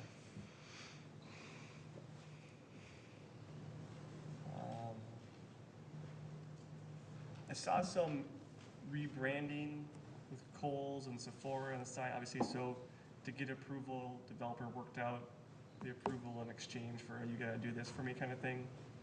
So there's gonna be a little signage for Kohl's. there might be, and really, they would be working with the city staff Yeah. regarding the signage. It's not really up to the developer to decide whether or not that is a part of the agreement. Right, I mean, they So- have to, Kohl's had to come through or, Right, but in terms of, their internal discussions, I think yeah. that's fine, but yeah, Mhm. they'll have to work with city staff. Coles will have to work with city staff on that piece. Okay, and so the issues, the talking points that would come underneath, I think I noticed with the recommendation, with these considerations, the brick, the different issues. For approval, that would be all those would be conditions on the approval. Right, Yeah. yep. Okay.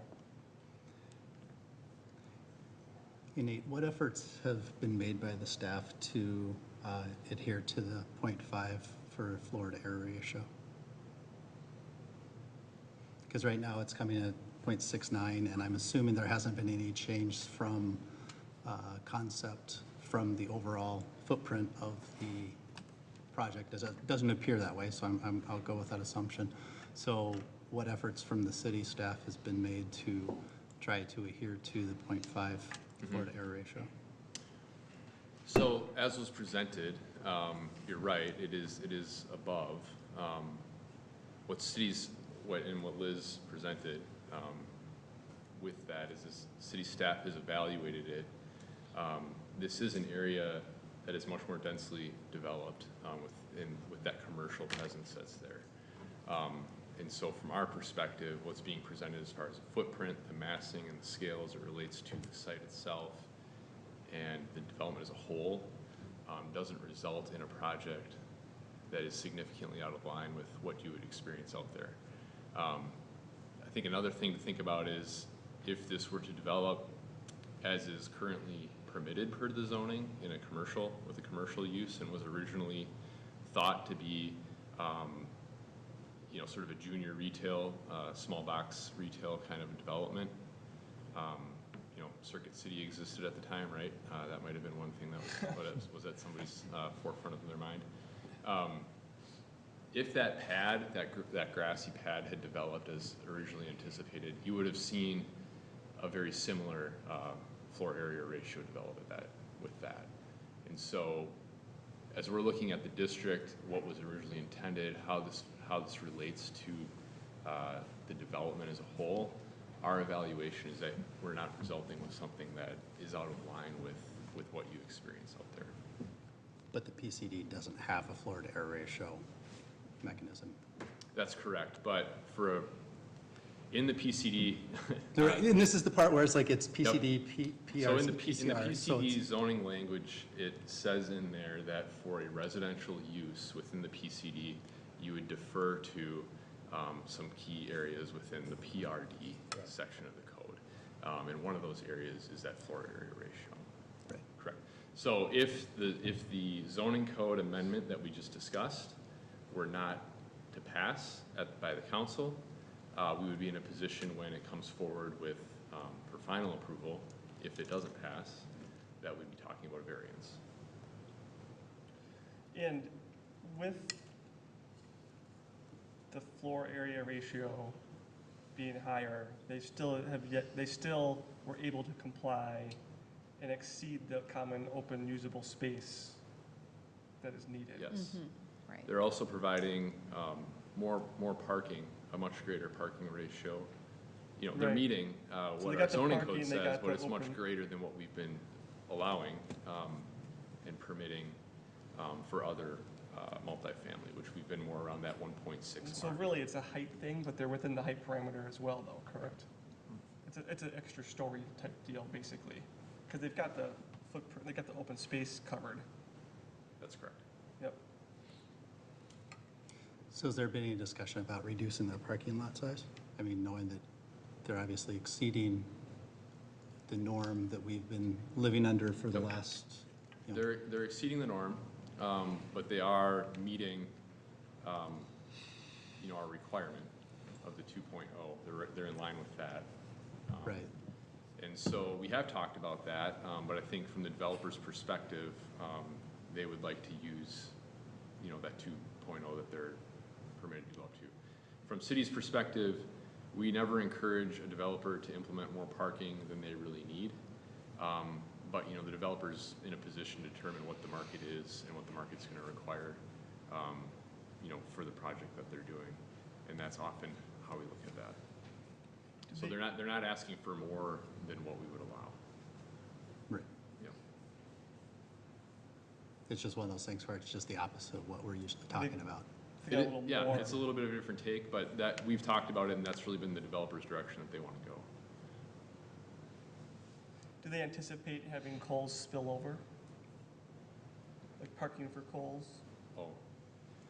The way that we've worked, and the developer may want to speak to this, but the Yeah. way that, that we've worked with them is to think about how do you design the parking such that as, Nate is arriving to Kohl's to try and get some socks or something, as I'm driving through there, it doesn't feel like a desirable place for me to be, right? It's clear to me that that's Kinda not where looks I like belong they've to done park. that, yeah. And so through landscaping and the way that the developer has situated the entry points to the parking, and also putting a significant amount of parking below ground and also on that first floor on the south side of the building, that's the attempt here, is to try and design it so that it's clear to the person who does not live here that it's going to feel awkward to be parking in that area. Got it. Anything else for the staff before I open the public hearing? Yeah. Nope. All right, at 8:38, we'll open the public hearing. And anyone who would like to come forward and speak to commission can.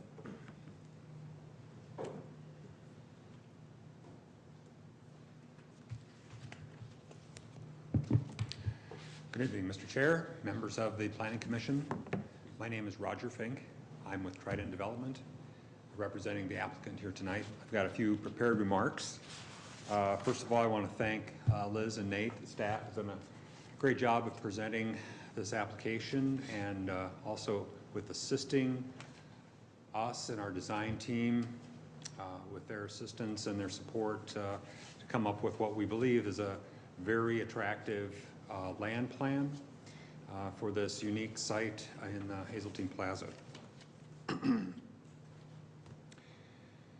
So this evening, I'm also joined with my associate, Karin Bizdak, who's with us here. She's also from St. Cloud Trident Development, and wanted to make sure we recognize that. Trident has successfully accomplished 2 other housing developments in Chaska in recent years.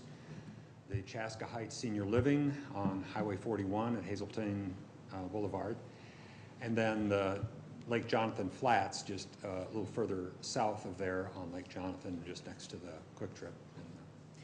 And, we've enjoyed our development business here in Chaska. We've had good success here. We're excited about this new location. It's been a very interesting process, especially because it resulted in us collaborating more and communicating more with neighboring businesses, and like the Coles, and also with the Hazeltine National Golf Course. At the suggestion of the staff and also in our own interest, we've met and discussed this project with Hazeltine. We met with their leadership team a number of months ago to introduce our concept. I think that was just right about the time we brought our concept into the city. Since then, we've given them updates and new plan revisions. And at this point, we continue to have an ongoing dialogue, and it's been very favorable. We've not experienced any opposition from the golf course or from Kohl's or any of the other retail users in the Hazeltine Plaza. So we're encouraged by that. And we're going to try to come up with a housing plan that is complementary to their businesses and makes for a very high-quality housing option for the city of Chaska.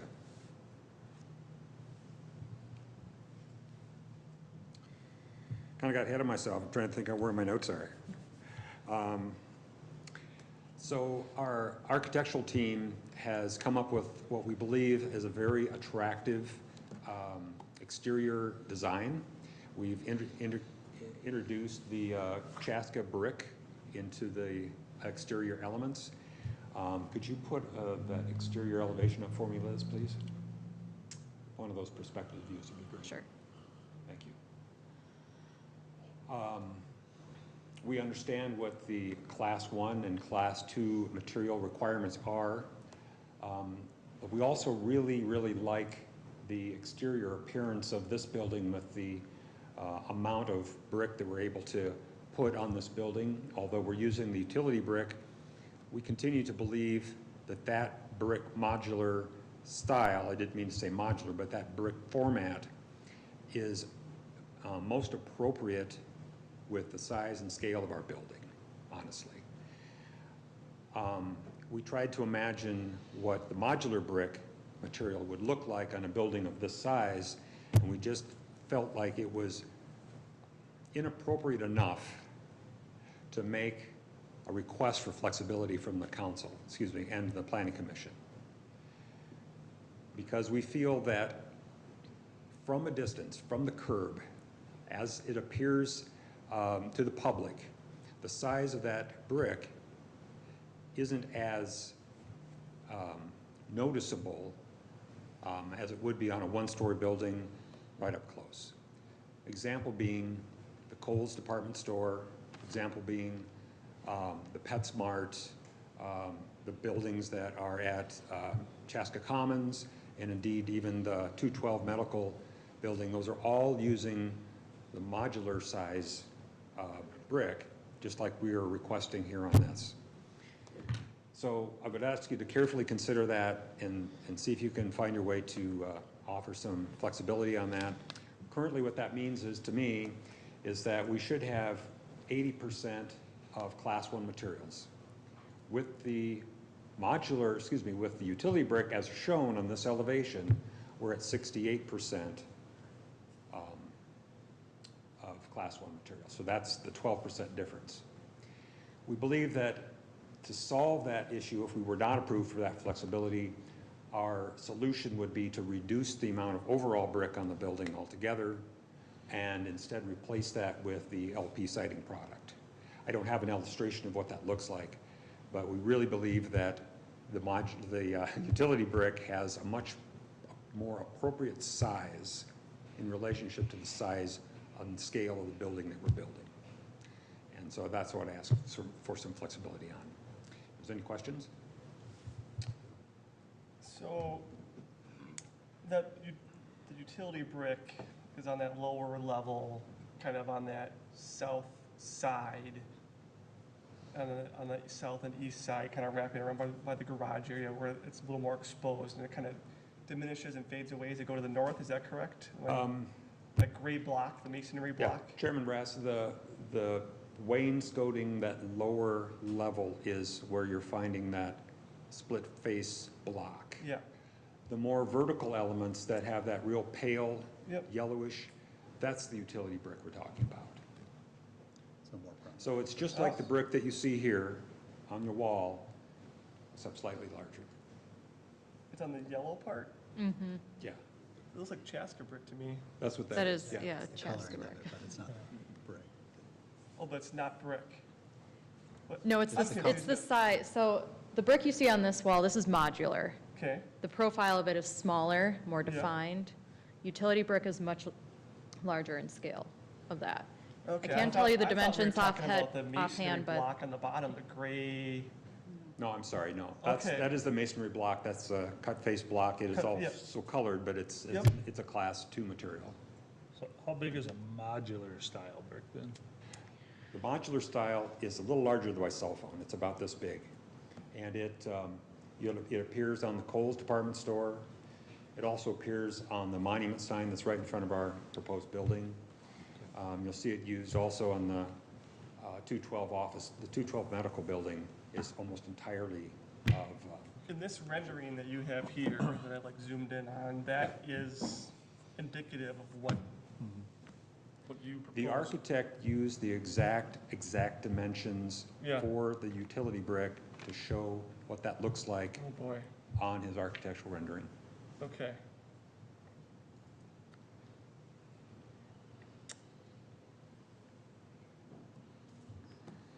So again, our intent is to create a building and architecture that's complementary and is consistent with the other architectural elements in the area. That's why we point to the other properties that are using that same style of brick. Again, it's the same exact brick material, only formed in a slightly larger Yeah. format. It's the scale, Yeah. it's a scale thing. Right, and like I say, if it was a one-story building, like the Aldi's or the Starbucks, it starts to become more And so appropriate. how does that change if the whole area is brick versus not brick, whether regardless if it's a bigger brick or a smaller brick? How are we getting a difference in percentages? If he Yeah, replaces it- we're looking at a 12% difference right now in terms of them. So effectively, 12% of the brick, as shown on the building, would basically be eliminated to be LP Smart Side, to get them to that 80% Class 1. Or sorry, Yeah. they still have to provide, 3 separate materials of Class 1. So I guess their argument here is, if they provide more of the LP Smart Side, they would get to that 80% But only have 2. measurement or metric that's required for multifamily buildings. Okay, so now that I'm on the right brick, and I was looking at the wrong one. Yep. I'm still, okay, so if the yellow area is the brick that they would like to use, the larger brick, but we want smaller brick, Right. if they take all that off and replace it with smaller brick, it's still the same area of brick. Actually, that the type of it is different. I mean, this one is a class 1, that one is class 2. That's where. Oh, they are so it's talking it's a about. Yeah, class difference. The class difference. So either way, there's a The- class difference plus a percentage difference still that's wrong? If they were to change the utility brick to modular, they'll be fine. They're arguing that the utility brick should basically classify as Class 1 so that they can meet the requirements Okay, based on the scale of the building. yeah. Okay. So if we agree with their brick, then they're fine. Right. If we don't, then they would need to replace it with smaller brick and then Yep, so add some more. if, just to clarify ever so slightly, you're on the right track. Yeah. If you were to agree with their brick Yep, and be willing to consider it class 1, yeah, they would be fine. The issue that we're up against is that as our zoning code is currently written in our design materials requirements, the brick that they're proposing is not considered a class 1. So effectively, it's a variance type situation. okay, so, it's still brick, and it's the same exact brick, it's just a bigger format of brick. The size of the brick, yeah, in our materials requirements, in our zoning code, Yeah, are very specific to parse out those things. And that came out of a process that was gone through with council and planning commission a few years ago. This was before my involvement, I think maybe Liz was involved in it, but to look at different sorts of materials and come up with that. So there's a line that's got to be drawn somewhere, and that's how it was drawn for the ordinance. I think that ordinance has existed for, what, 5-ish years? Yeah, we went through the revision in 2014, and that's when we made that classification from modular to utility brick, in terms of modular being class 1 and utility brick being class 2. Okay, and so if we say no to their brick, they're gonna have to put our brick on the building, and they'll also incorporate some more smart side somewhere else. Right. Our alternative would be to reduce the amount of brick surface that you see in this elevation and substitute that area with the siding product, the LP siding.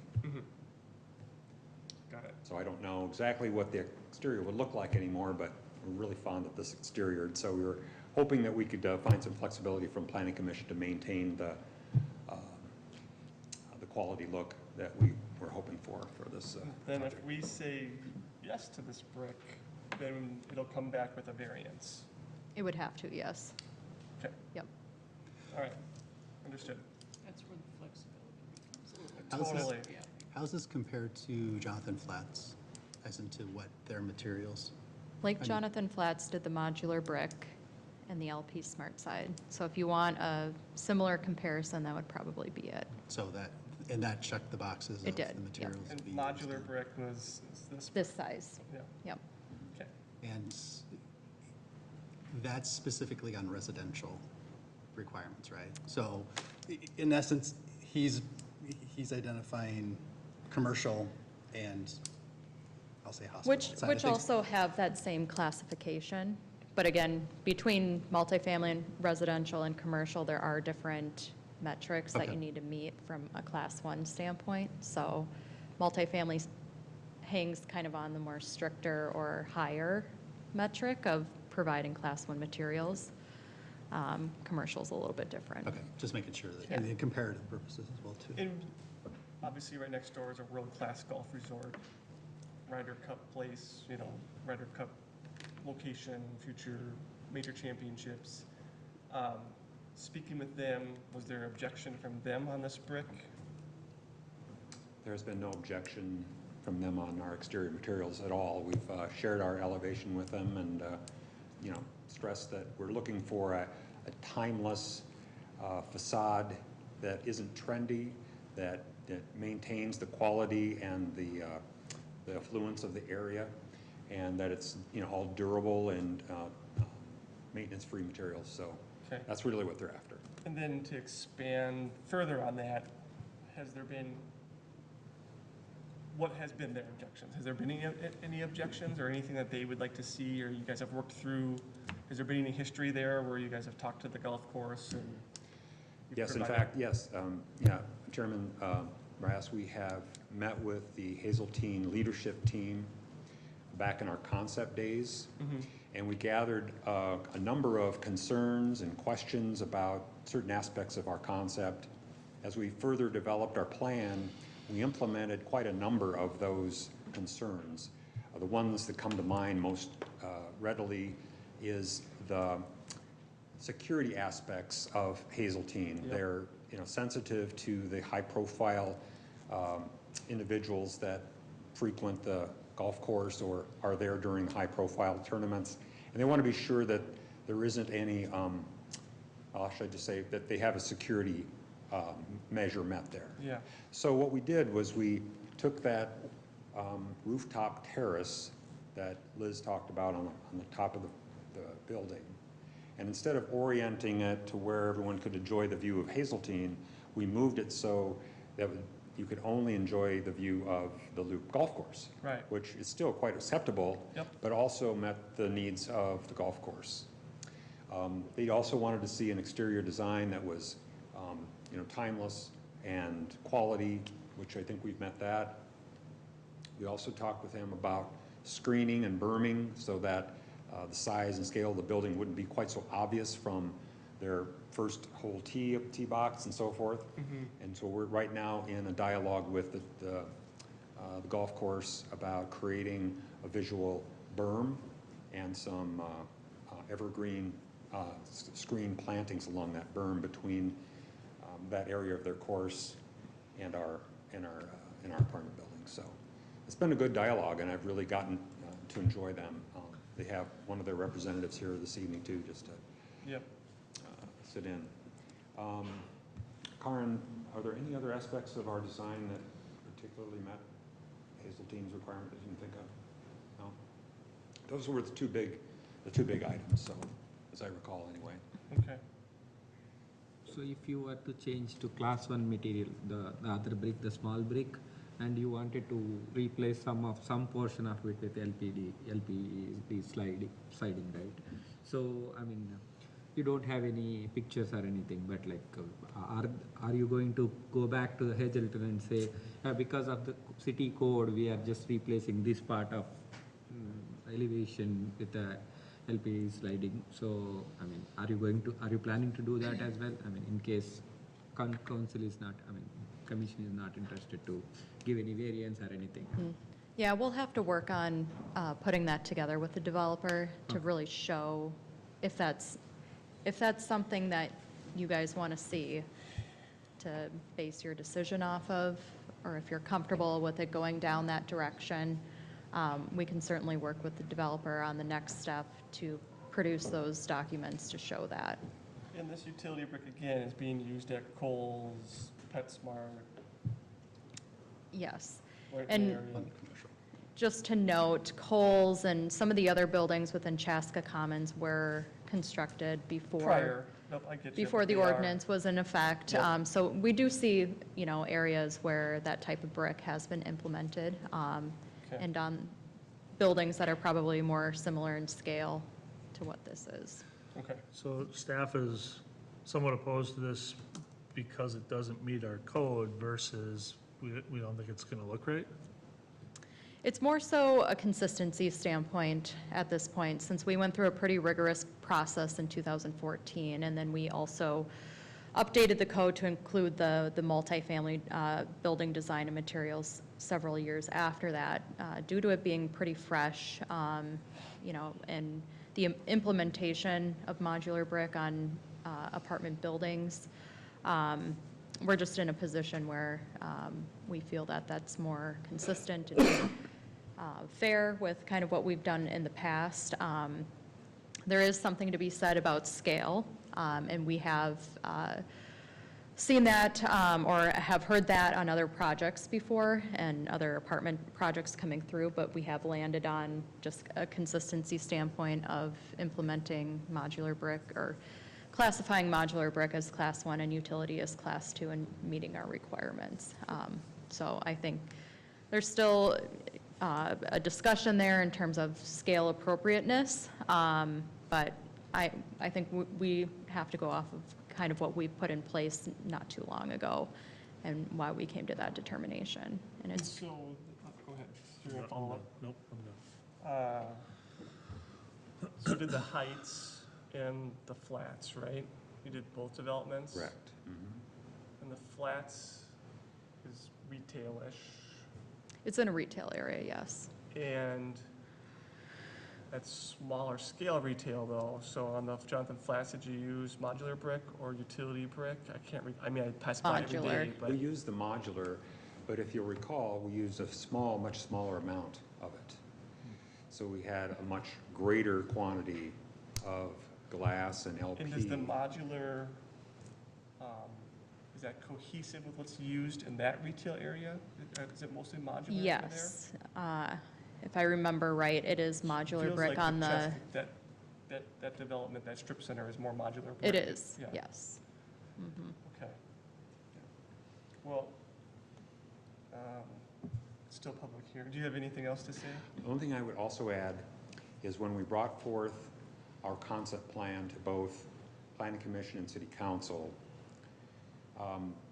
the requirement for us going forward is to be sure you comply with the requirements of the PCD 15 design standard. So I think we've worked really hard to find solutions where we comply with each of those requirements, and I believe that we've done so. There were even some additional requests of council and planning commission added to our conditions of approval that we've met. I think this is the only one area of that PCD 15 design standards, which isn't even in the PCD design standards, but that little area of flexibility we're requesting here, so. Okay. That's all I had. So Thank you. if no other questions for me, I'll proceed. I did see the representative from Hazeltine, now he's gone, so I'm not sure, is there anybody else that would like to approach public hearing before it's closed? Oh, I see him, we'll give him one more minute here. Would you, the representative from Hazeltine, would they like to approach, or are they all right before I close the public hearing? All right, so then we will close the public hearing at 9:01 and bring it back to commission. I guess I'll just start in regard, I mean, the overall project, I think I'm pretty impressed by. I guess Coles had some advantages to having people living right there. They probably see that advantage, but I'm a little bit surprised that they got the Coles involvement and that came together so quickly. It's a nice project, looks good.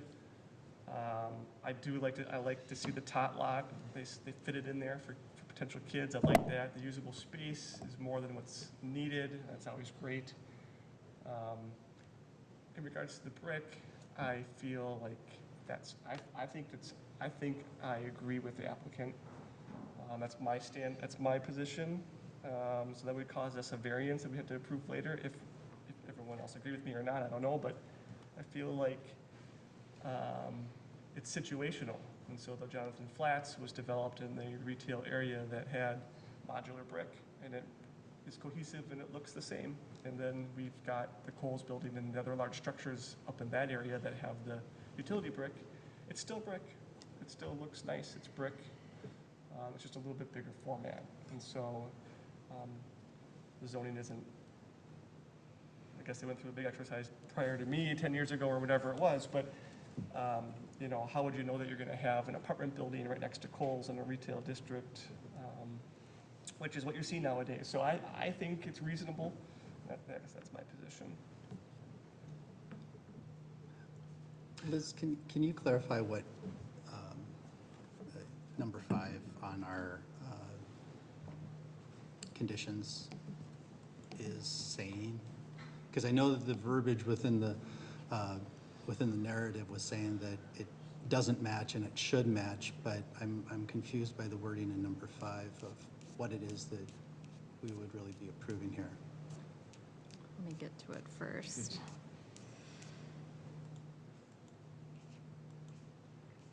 Yeah, I talked about masonry.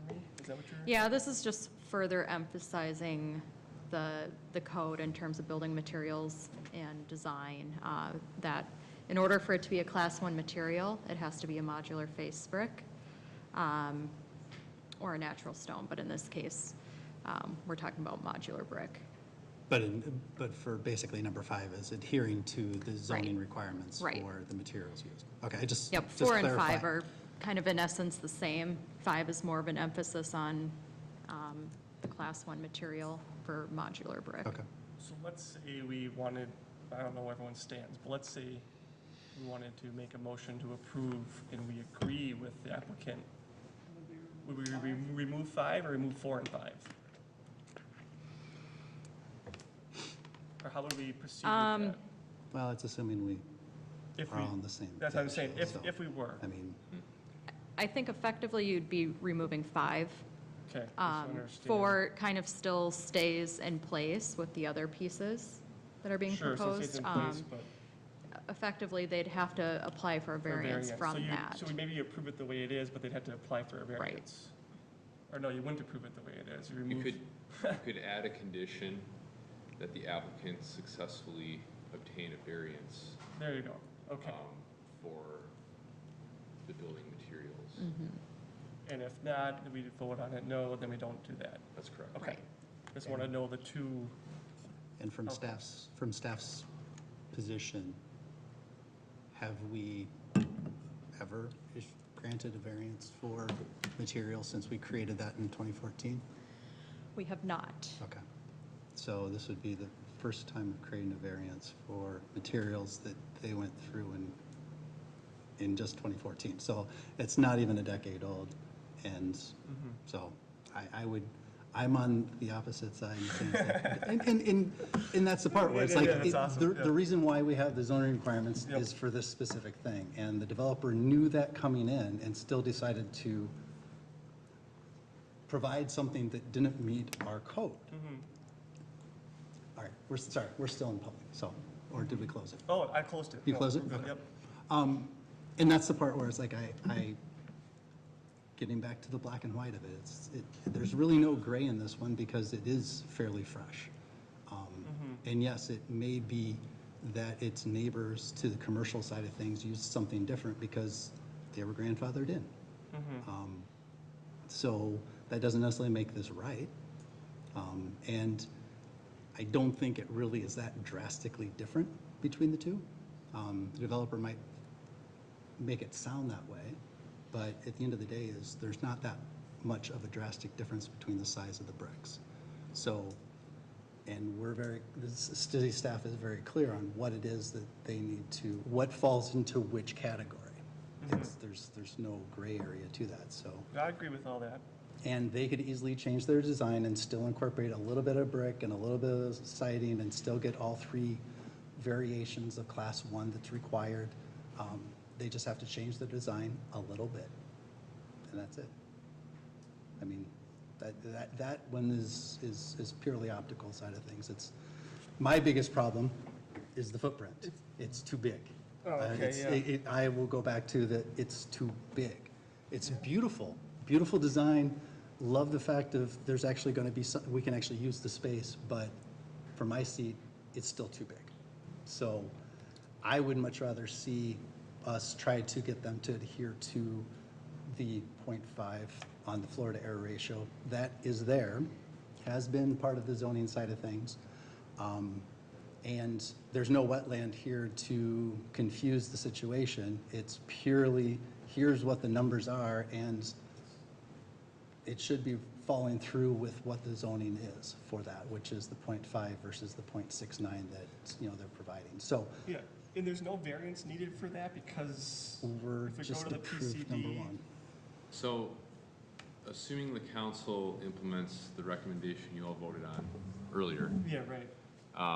there By would the not be a time this comes variance. back for final. Correct. Gotcha. Then the ordinance would be amended in place, so there would not be a variance required. Now, if council decides that they want to go counter to your recommendation and stick with ordinance as it's written, then we would be in a position that we're bringing forward a variance at final for that as well. But nothing has been done. And now we'll kind of go back to a statement that was made by, I think it was by Councilman Hubbard, which was we have to be careful on what we agree to on the concept side of things because it's not going to change through the three, the size and the footprint is not going to change throughout the 3 steps of the process. The color might change a little bit, the landscaping will change, but the building's not going to change. And this is a point where it's it came through in concept and it didn't meet the zoning requirements at concept. Now it's coming through, and yes, we've approved something, but it hasn't been approved by council. But yet again, it's the zoning is 0.5. We should be adhering to that standard. And knowing that there aren't any wetlands, there aren't any uniquenesses to the lot size that have been the big sticking point to Gallery and Clover Ridge Apartments that we've had the last 3 months. This one's a clear cut. There's no reason for it, except for the fact of the developer wants to bid a large apartment building and city staff and sees that as an opportunity to have more apartments, which means more tax base. So you've got the 2 sides of it working together to get as big as possible versus following the zoning requirements that we have set and have had set for a number of years / decades. So to me, that's the part where it's still You're too more big. on the floor area ratio. I'm still on the floor area ratio. Okay. It's just too big. Okay. I'll mention on the brick. Yeah, what's your opinion? I've learned a lot about brick tonight. I've learned the difference between modular and utility, thank you. Yep. I really want to see what they look like now. I mean, I've driven by a lot of places and have noticed them, but I'd like to go out and compare and contrast them before I make a final decision on what my thoughts are on the brick. So that's where I'm kind of sitting right now. I love the building. I think you guys have done a great job and really gotten a lot of feedback from surrounding businesses with Kohl's and Hazeltine and from staff, obviously. And it's a unique building with that drive, kind of a tunnel concept there. Kind of unique. So nice project for the city. Okay. Anyone else's thoughts on the brick?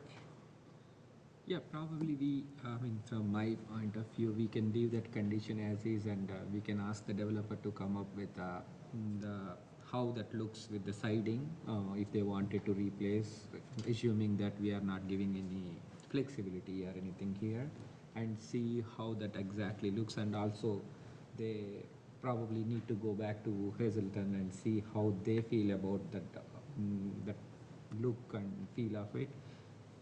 Then we can decide, I mean, maybe if we wanted to give it, or like, there could be some reason, like we decided that's a class 1 and this is a class 2. I mean, there definitely might be some reason, right? And city decided like the types of it. So yeah, maybe we can get more information on that too, and like maybe I mean, how it is handling the temperatures and everything, other aspects of it, like maybe more information would provide that flexibility, whether we need to consider that or not. That's my opinion. And after a while, I think we have seen that tot lot. I agree with you. Like, I mean, really appreciate that. Commissioner Gar? Yeah, at first, when we talked about this in March, I was a little concerned about the size as well. The more I think about that particular area, it really does need to be developed and utilize the space. I mean, the brick, I don't have much of an opinion one way or the other.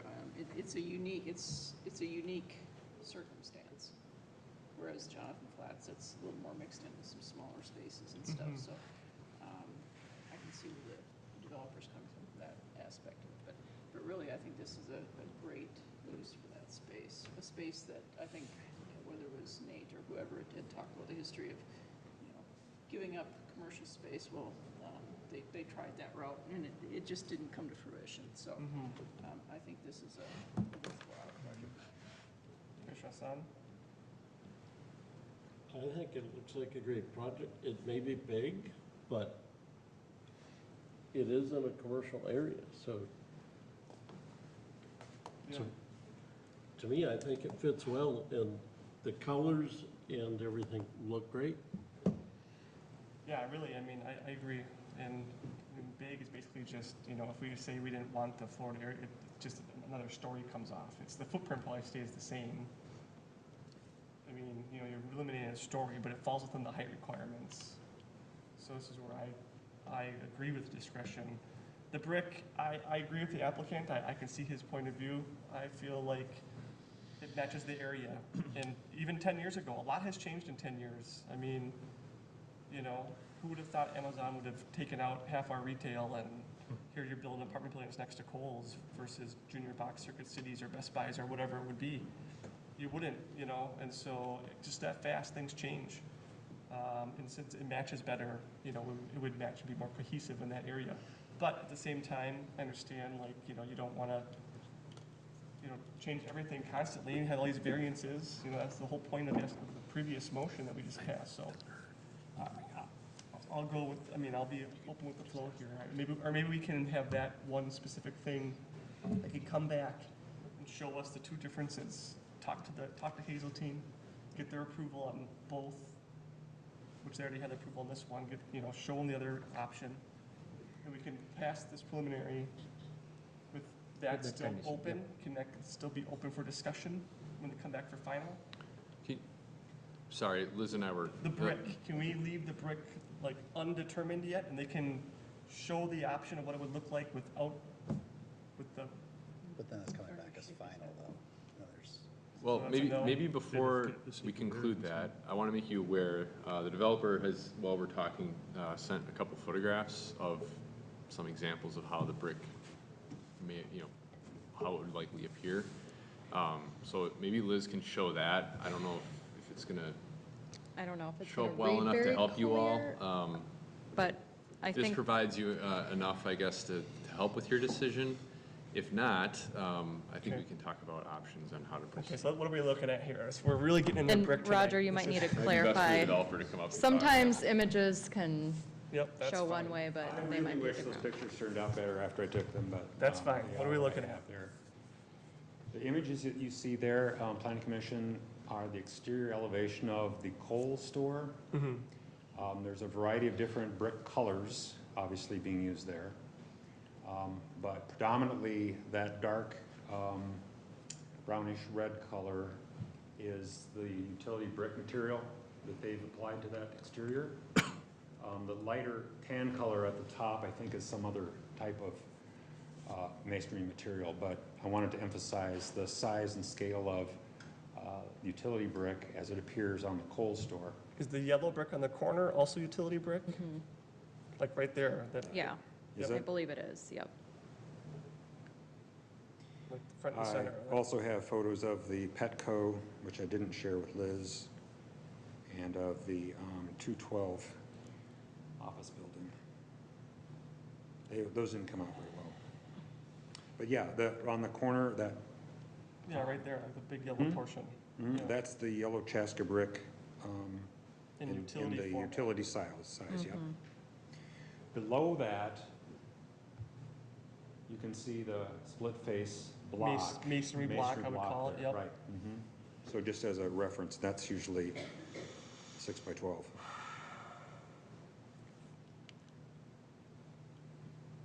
So hopefully I can save you the time and effort to go out and look at buildings themselves, but thought I'd offer that for discussion. I saw a shaking of the head from the attorney that we can't really table just the brick issue. At the preliminary stage, you should really set the conditions that you want to see Yeah. carried forward. You Okay. can always remove conditions later in the process, but preliminary is the time to sort of set the table with what you think should be established. Okay. So if we approve it the way it's written here, you could still come back for a variance, so at that point. Correct. Okay, well, let's just leave it the way it is then. Let them, okay.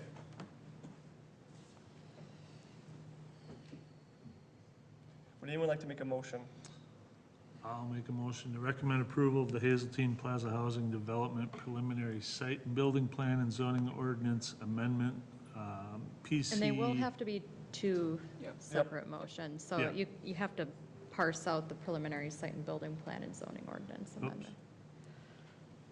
Which motion would you like first? Does it matter? I don't think it does. Okay, so you Yeah. can continue on. All right.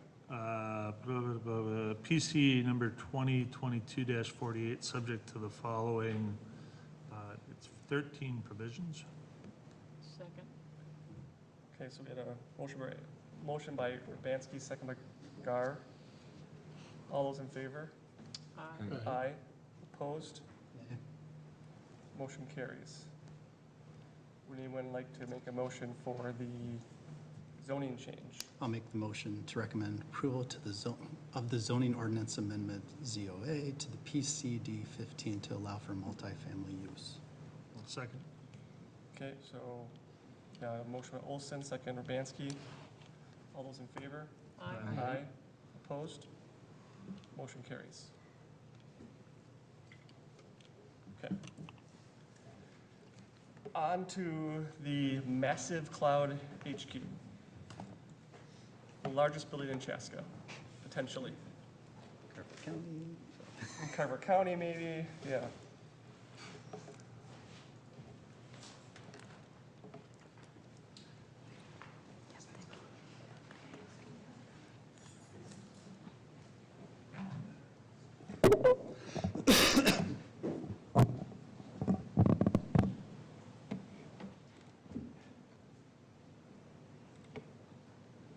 Thank you, members of the Planning Commission. We have a concept plan in front of us this evening for the project known as CloudHQ, which is being proposed by CloudHQ and Kimley Horn. The site that is in question is the site highlighted in blue, as well as the smaller piece within it. It is a roughly 70-acre parcel within the western portions of the city of Chaska. Angler Boulevard, also known as County Road 10, is located to the south. You have West Creek Lane stubbing off that county road, which provides access to the West Creek Corporate Center, which is a development area that has been developed into solely data centers out there. This site would also be located off of West Creek Lane and be the largest lot off of the West Creek Lane and West Creek Corporate Center development. So there's industrial or data centers that abut the southern side. There is an existing substation on the southwest portion of the site, or abutting the southwest portion. We have rural residential on the western side, and then the Clover Ridge development is on both the north and east sides of this parcel. So just to iterate our planning process, we're at the first step in the process of our normal three-step process. They still have 2 other steps to go, all of which would require Planning Commission and Council approval. In terms of previous approvals that have occurred out here within the West Creek Corporate Center, it does date back to all the way to 2010 and then up to 2016 when preliminary and final approvals were done for the West Creek Corporate Center for the first, second, and third editions. So this involved the construction of the 3 data centers that exist out there today. One of them being United Health Group's data center, which is a 250,000 square foot building. You have Stream Data, 115,000 square feet, and then Stream Data 2, also 115,000 square feet in size. This site did go through a different concept plan back in 2015 when it was known as Compass Data.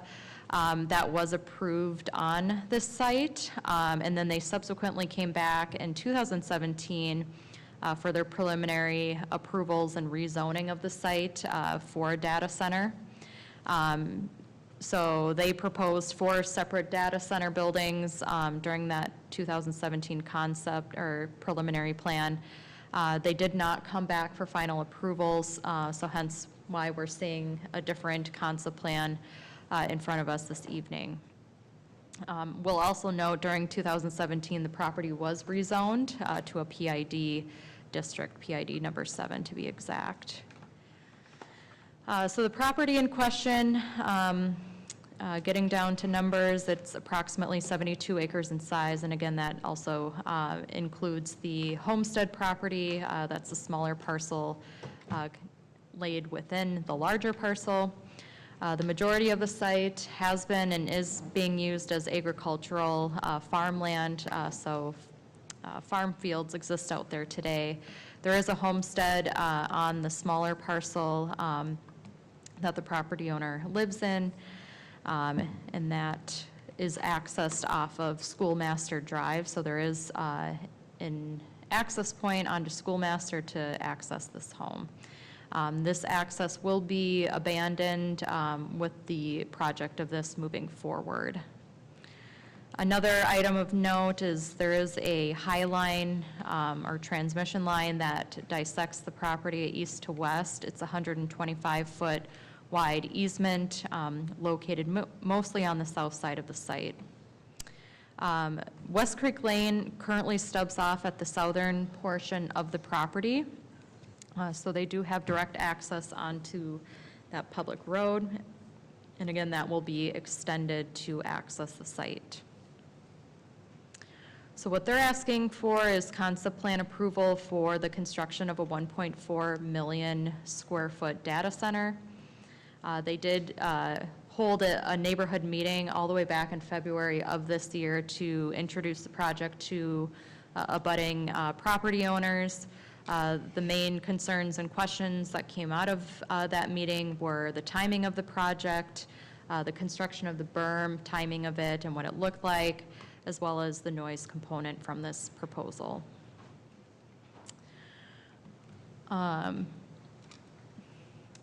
So again, the access into the site will come from the south from an extension of West Creek Lane. They are showing the cul-de-sac to be moved onto their property so that that can be located within public right-of-way. And much like how the other data centers are oriented, is they will propose a private drive off of that cul-de-sac, which would have a security gate near the private drive access there for people to access the site. So these are not fully open to the public. There needs to be a level of permission to be able to access that site. This would be, obviously, they would work with fire life safety on this. Right, yep. So much like how the other data centers were evaluated, this still stays in line with kind of the orientation and access to these sites in terms of emergency. The building, again, is 1.4 million square feet in size. It does range in height across the building there, but at its tallest point, it will be approximately 72 feet tall. And that's mainly to hold the penthouses for the mechanical equipment, as well as other equipment inside the building. There will be full vehicular access around the building from a private drive and parking areas on mostly all three sides of the building here. The main point of entry will be on the north side of the building where the main parking lot is oriented. They are proposing a total of 226 stalls. What we tend to see with these data centers is they don't generate a huge traffic component with them. These tend to be buildings that don't have your typical employee workflow or traffic flow in and out of the building during peak times. There is a fluctuation of employee trips to the building and how frequent that happens, as these buildings mainly contain technological equipment that takes up most of the building. There will be areas for office within the building as well, but again, the majority of the building will be taken up by large technology equipment within it. So again, the parking component may not look right in terms of the size of this building, but what we've seen on the other data center projects just to the south here is that they do tend to have much lower parking demands just due to the type of vehicle and traffic flow that they get into these buildings. So one of the things that we'll have them work on leading into the preliminary here is really putting together that detailed analysis of their parking need, laying out kind of the operations, the time, the hours, the amount of employees, whether there's changeover or different shifts during the day, or how frequent they're there during the week. So all of those pieces will have to be put together in more of a detailed analysis for us to really understand what the parking need should be for this building. Due to the size of this building and what's been planned for this overall site, with this area being guided as business park in our comprehensive plan, there is a buffer element that has been established with our comprehensive plan at 300 feet wide between the extent of the project and the abutting residential. So they are maintaining that 300-foot buffer all the way through the project area, and that 300-foot buffer would include the expansion and new implementation of a roughly 30-foot tall berm on the east and north sides of the site. And again, that's to help provide that visual screen from the building and from the residential to the north and the east there. That will also be coupled with landscaping, and I'll show a couple exhibits to show kind of the mature growth of that and how people would be seeing this building from their backyards. These types of buildings do require a certain level of mechanical equipment with it, primarily to cool the equipment within the building. So what you see on this site plan are the coolant or cooler equipments on top of the building here to be able to sustain this building and the equipment within it. They do propose to completely screen these components with a screen wall with the overall design so that it fits in with the building. It's not an element that would be sticking out by any means. They also were intentional with the location of these coolants to try to orient them mostly on the south side of the building and away from the residential side.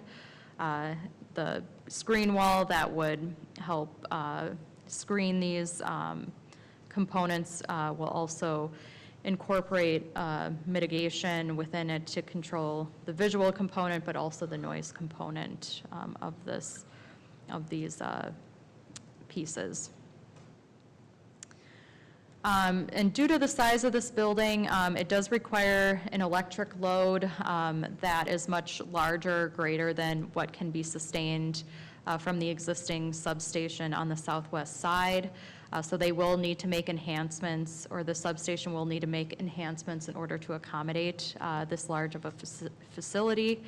There will be other enhancements that need to be made outside of that, and again, to help phase in this building to its full potential. And those areas are being further explored in terms of, as future need emphasizes, where additional electric areas need to be expanded or implemented in order to sustain the load for this building as well as the overall area of Chaska. In terms of the building design and what's being proposed there, the design and the materials proposed are very similar to kind of the latest data centers for stream data. So they're looking at a building that would be composed of glass, stainless steel paneling, and metal cabling to incorporate a green wall to basically grow up the sides of this building. Just due to the height of it, it helps provide more of a softening effect to the building, and some greenery as well. And some images of the materials are proposed within these renderings and snippets on the left-hand side here. So for industrial buildings, they do have a level of Class 1 materials that do need to be met, and they'll have to show that in their preliminary submittal. Getting into the berming and the landscaping and the screening component, they did put together a couple section drawings and renderings to show various views from the adjacent residential component. The first one here is looking at the east side from the backyard of an eastern residential property and what that would look like. And again, the berming would be expanded within the site to provide that 300-foot buffer. And then this is basically a view after the trees have had time to mature, and what the residents would be seeing from that angle. This is the actual section drawing just to show the sight lines that would occur from that adjacent property, and with the building proposed there. And then another view is coming from the north side, looking towards the building from the backyard of residential properties there. And another section drawing to show the proposed height of the berm, plus the aging trees on top of that, and the proposed height of the building. So showing what the line of sight would look like, primarily from the midpoint of that house there, to show that the berming and the landscaping would help screen that building from adjacent users. And then another view is taken a little bit farther away from the area where past the cul-de-sac of the adjacent residential, so more so from kind of the second tier of residential to the north there, just to show what that visual would look like from a distance. And again, the berming will be placed on the property of the project, so with that sight line, that will help through time cover up the building. So a couple things to work on for preliminary. There were a couple areas that we evaluated just to further analyze in terms of landscaping and berming, and that those areas were defined on the southeast and the west edges of the site. There's an area between the transmission line area and the southern property line that remains open. So understanding kind of what the landscaping and the view is going to be from that angle for anyone nearby that adjacency. And then the other side is the west side of the site, ensuring that this edge provides a proper landscape screen, much like what the other edges, or similar to what the other edges are incorporating in terms of landscaping, as this area may develop further in the future. Looking at a parking analysis for the site, really defining what the need is out there and something to provide during preliminary. Also providing an analysis on the noise generation from this building, being that that's a concern of staff, but also a concern of the adjacent residential to understand what noise will be generated from this facility and how it meets state statute requirements. They will also need to do an amendment to the PID 7 regulations as it relates to the height that has been established out there. When the Kelzer property got rezoned to PID 7, they did put a height provision in place, which was in line with the previous preliminary site and building plan proposed on this site, and hence the reason of that inclusion. But with the change from that, with this building, they would have to do an amendment to the PID 7 regulations to include a new height provision. And lastly, they'll need to work through an AUAR adoption, which is an environmental analysis of the site. So the size of this project does trigger an environmental review due to it being so large in scale. They have started that process, and they are working through that process, but it is something that will need to be wrapped up as they approach preliminary, as we get into the technical phases of things. So those are the things to work on. But with that, just with the work that has been done and some of the concerns that they've tried to address in terms of screening, we feel that they're in a position to continue to work on the elements that have been defined by staff in our conditions of approval and on that previous slide. So we do ask, or we're asking you to make a motion this evening to recommend approval of the concept plan for CloudHQ, and then based on the conditions that are listed in the staff report. And then for those that are following this item, the city council date is also on Monday, August 15th, the following Monday from now. Happy to answer any questions. We do have the development team also in the room if you have questions for them. Thank you, Liz. And then I notice it's concept, it's not a public hearing, but it looks like we might have visitors. Can allow them briefly to come up and talk if we'd like. Okay. So first we'll bring up to commission. Any questions for the city? Wow. Big building. Hey, Liz, question for you specifically on the west side of things, because obviously there's nothing there right now. Actually, it's kind of a two-edged question. Per the 2024 comprehensive plan, there's a portion of that that's what, the green belt? So how is that being addressed? And then obviously the building is going, or in the parking lot's going almost right up to the very edge. When you say address the screening on the west edge, are you talking about reducing the size of the building to be able to continue the berming around the west end? Because now you're talking about, future rural residential,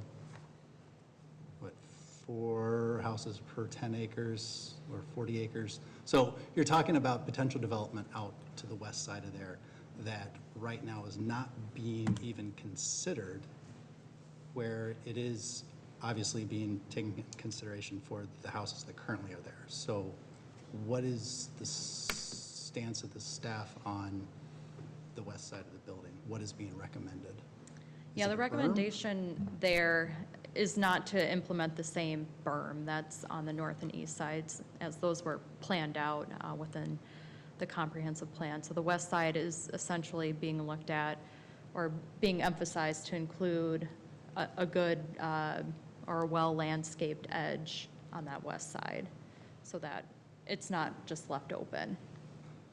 But you're assuming it's just going to be trees that are going to be the only barrier between that and potential residential, rural residential Yep. to the So- west. So part of what's driving the difference is similar to what the practice has been so far for the berming and the buffer area between the data centers and the Clover Ridge neighborhood, is that as development has occurred, that berming has been required to develop.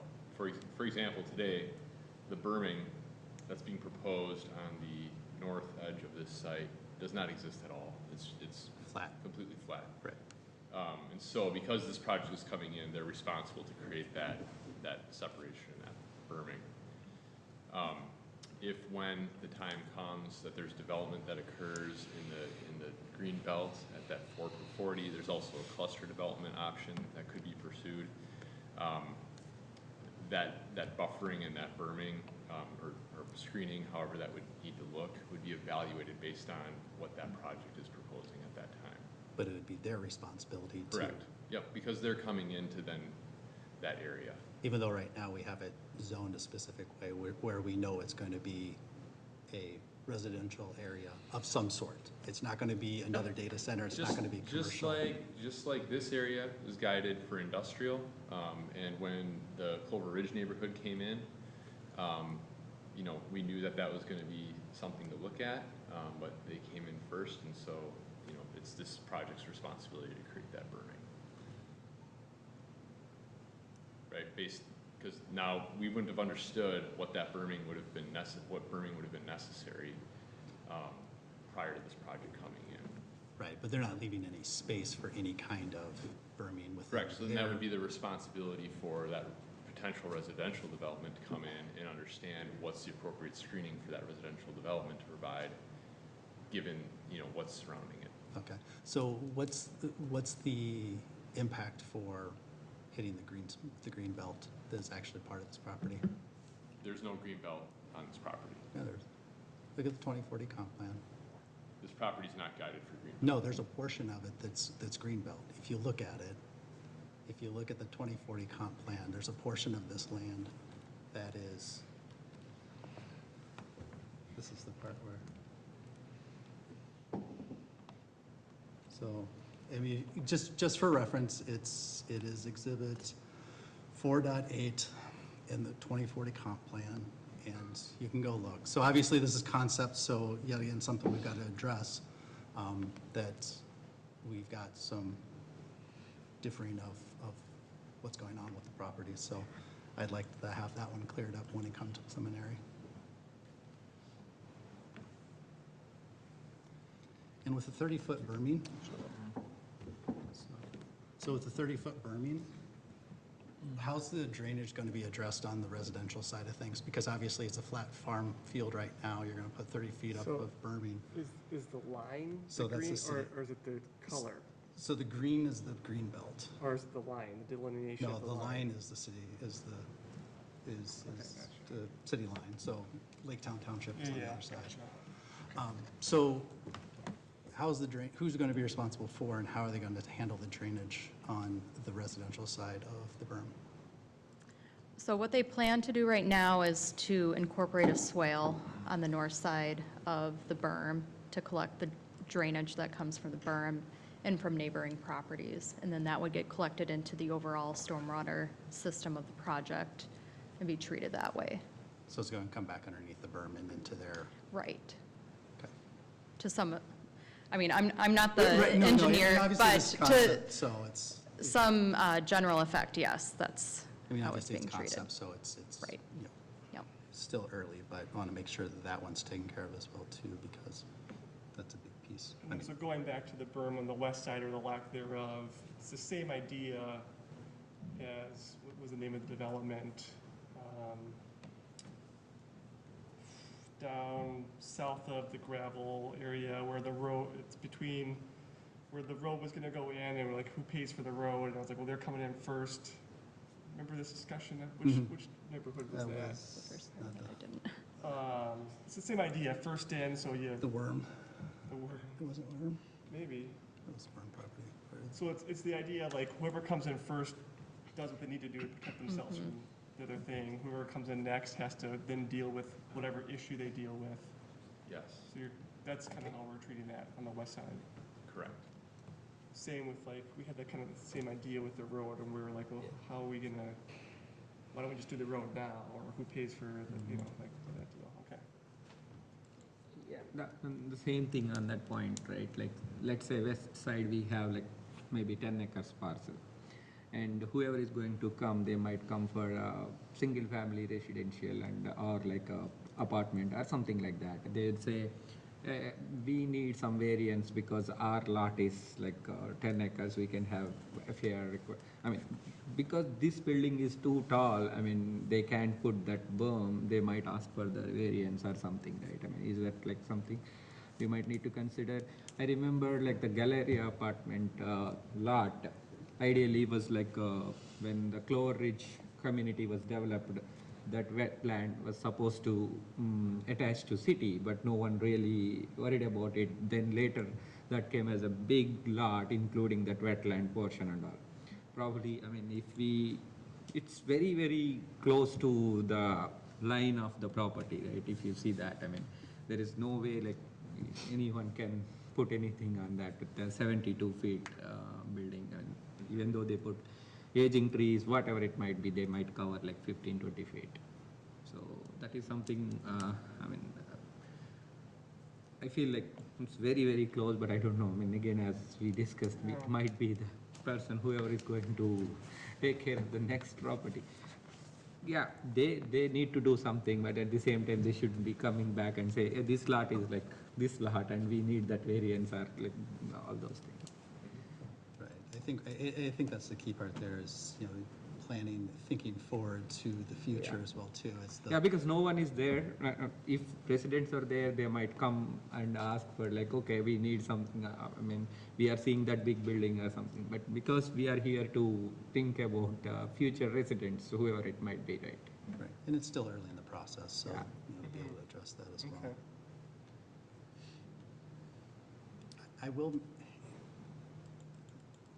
I get it, it's a 30-foot berm, and the illustrations showed full vegetation, which is probably 15 years, 10 years for that to get to that level. I really would recommend, as we go through into the preliminary stage, really look at the height of the berm versus what there's actually being planted, because some of the illustrations are a little skewed, because, you know, if you plant for the future, you're going to spend living the next 10 years looking straight into the back of the data center. No matter how, it looks beautiful for a 1.4 million square foot facility, so I'm not saying that, but it's a very large building that's in their backyard that will be a straight shot out their second story window. Even if we do put coverage there, I really hope at preliminary they come back with a good recommendation that's going to solve an immediate solution for coverage versus something that's going to be 10 years down the road, because of the size that they're putting. And they're trying. I mean, a 30-foot berm is significant, but when you're still talking about a 46-foot building and then 72 high for the second story, that's still very large, and a 30-foot berm is not going to cover that, even with a small vegetation to start with. So let's make sure we keep that in consideration with preliminary. And the trees who they're going to plant over there, like who is going to take care of that? I mean, maybe let's say as per the requirement, they might need to put like 20 or 30 evergreens or something. Like maybe after 6 months, I mean, if first 1 year or so they might survive, some of them might not. For the requirement, they might put it like, so is there any plan like, okay, because it's like huge building, they need to have those survive, then only the residents won't be able to see that. I mean, at least some coverage will be there, right? So is there any plan? Probably. Maybe just first two, because it's on the top, on like on the slope, right? It's not, it might not survive like the normal flat places. So we might need to consider that for the preliminary plan. Okay, so I would like to, if it's all right with the commission, we have some people here in the audience I think would like to. Okay, so it's not a public hearing, but I see there's people here. If you'd like to come up and address the commission, any kind of concerns, questions, or comments. If someone comes up and says exactly what you were going to say, please allow that to be what stands then. I mean, if you're going to, I guess you don't have to come up and repeat what someone else already said as someone covered what you got, but please feel free to come up at this point and speak if you would like.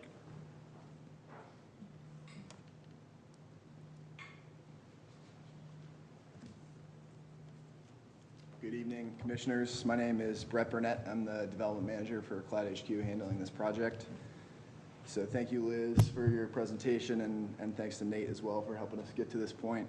We're really excited to be here in the city of Chaska talking about a very large project that we're really looking forward to doing in this area, and developing a great long-term relationship with the city staff and with the residents of the city as well. So since we're new to the community, I wanted to provide a little background on the company and who we are, kind of what we do, what we're about. So we are a global company that specializes in the design, development, and operation of best-in-class, carrier-neutral, which means multiple fiber providers per building, hyperscale data centers, facilities, data center facilities, meaning housing equipment used for the storage and utilization of data by the world's largest internet companies. Since our inception in 2016, our team has built and leased 2.4 million square feet of data center space, comprised of 320 megawatts of capacity across 6 buildings. Our global headquarters is located in Washington, D.C., and our European headquarters is in London. We have additional offices in Frankfurt, Germany, Sao Paulo, Brazil, and we have existing and planned campuses that include London, Paris, Frankfurt, Sao Paulo, Chicago, Ashburn, Virginia, and many others, including this one, undergoing active development and due diligence processes. Prior to forming CloudHQ, our CEO and management team founded and operated DuPont Fabros Technology from 1996 to 2017, when it was acquired by the largest data center REIT, Digital Realty. DFT completed 12 data centers in Virginia, the Chicago area, and Santa Clara, California, and as well as planned developments in Toronto, Phoenix, and Oregon. So Liz did a great job talking about the landscaping, which we've covered here, so I'm not going to go into further detail on that, but since this is a large project for the city and for us as well, even though we have another one in process right now about the same size in Virginia, I just want to talk a little bit about some of the other benefits of data center projects. So in addition to the design elements that we're using to ensure the project will be a benefit to the community, there's many other aspects of data center development that brings great value to the city and other surrounding areas as well. Some of the major ones are increase in property tax base, increase in jobs, coupled with the limited demand for public services such as schools, police, and fire and rescue. building of this size takes between 1.5 to 2.5 years for full construction and will employ approximately 1,000 construction workers during that time. Many of these employees are highly skilled technical positions needed for data center construction.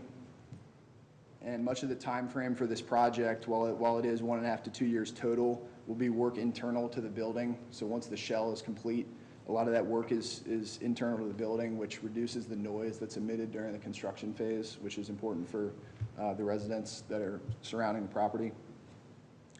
The large increase in workers coming to the area for this extended period of time will bring a significant financial benefit to local businesses as well, such as hotels, restaurants, local stores and retail shops and service providers as well.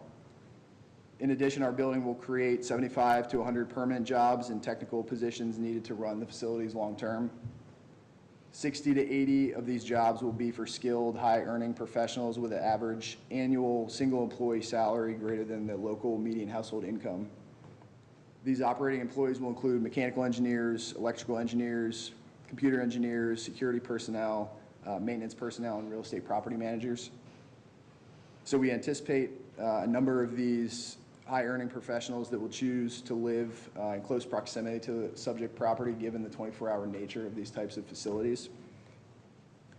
Also, the financial benefits of a project of this scale to the city of Chaska and Carver County are tremendous.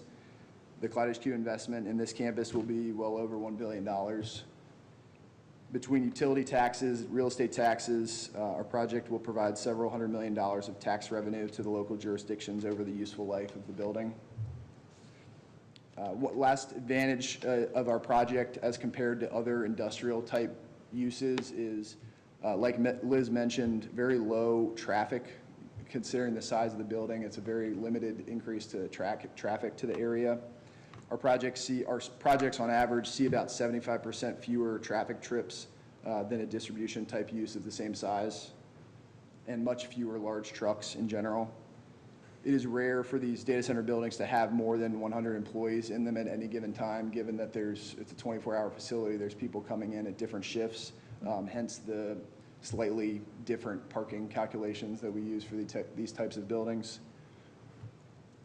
So given the extensive improvements proposed to this mostly vacant property, the substantial financial benefit to the city of Chaska, Carver County, and in turn its residents, and the minimal negative impacts to the surrounding community, particularly when compared to alternative uses, and CloudHQ's strong reputation for developing high-quality projects across the U.S. and beyond, we think this project is an ideal fit for this location.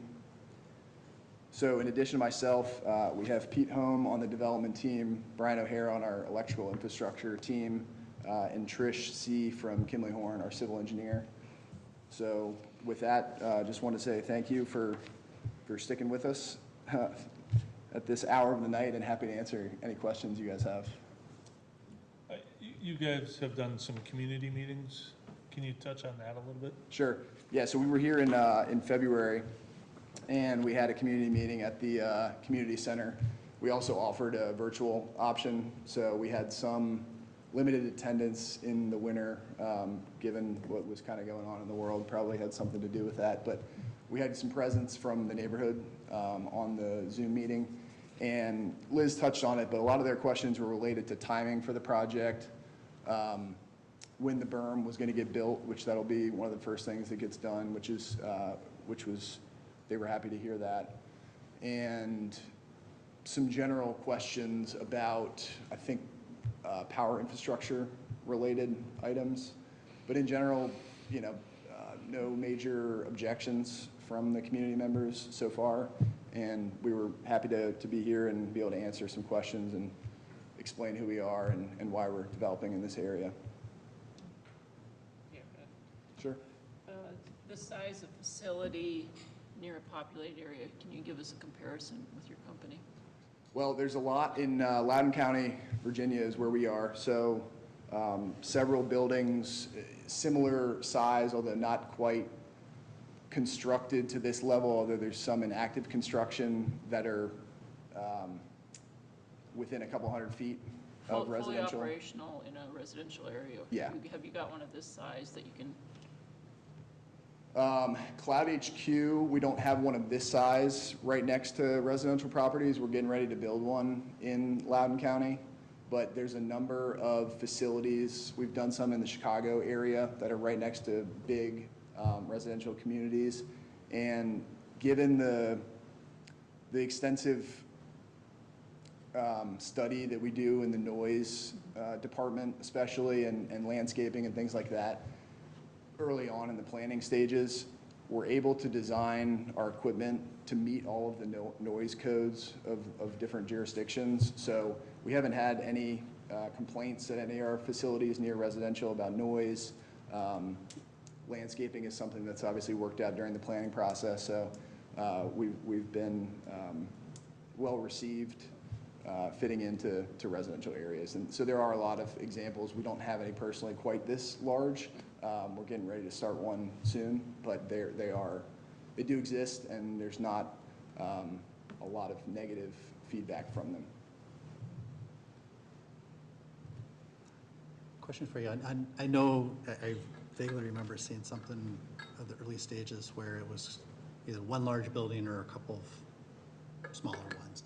What was the determination to be able to say just one big building versus multiple? Sure. So the previous application, which was a different development group, was for smaller buildings. Similar to what they had done in other facilities in this area, that is kind of their niche for their customer. We are catering to the largest internet companies in the world. Thus, they need a lot more space, hence the bigger building.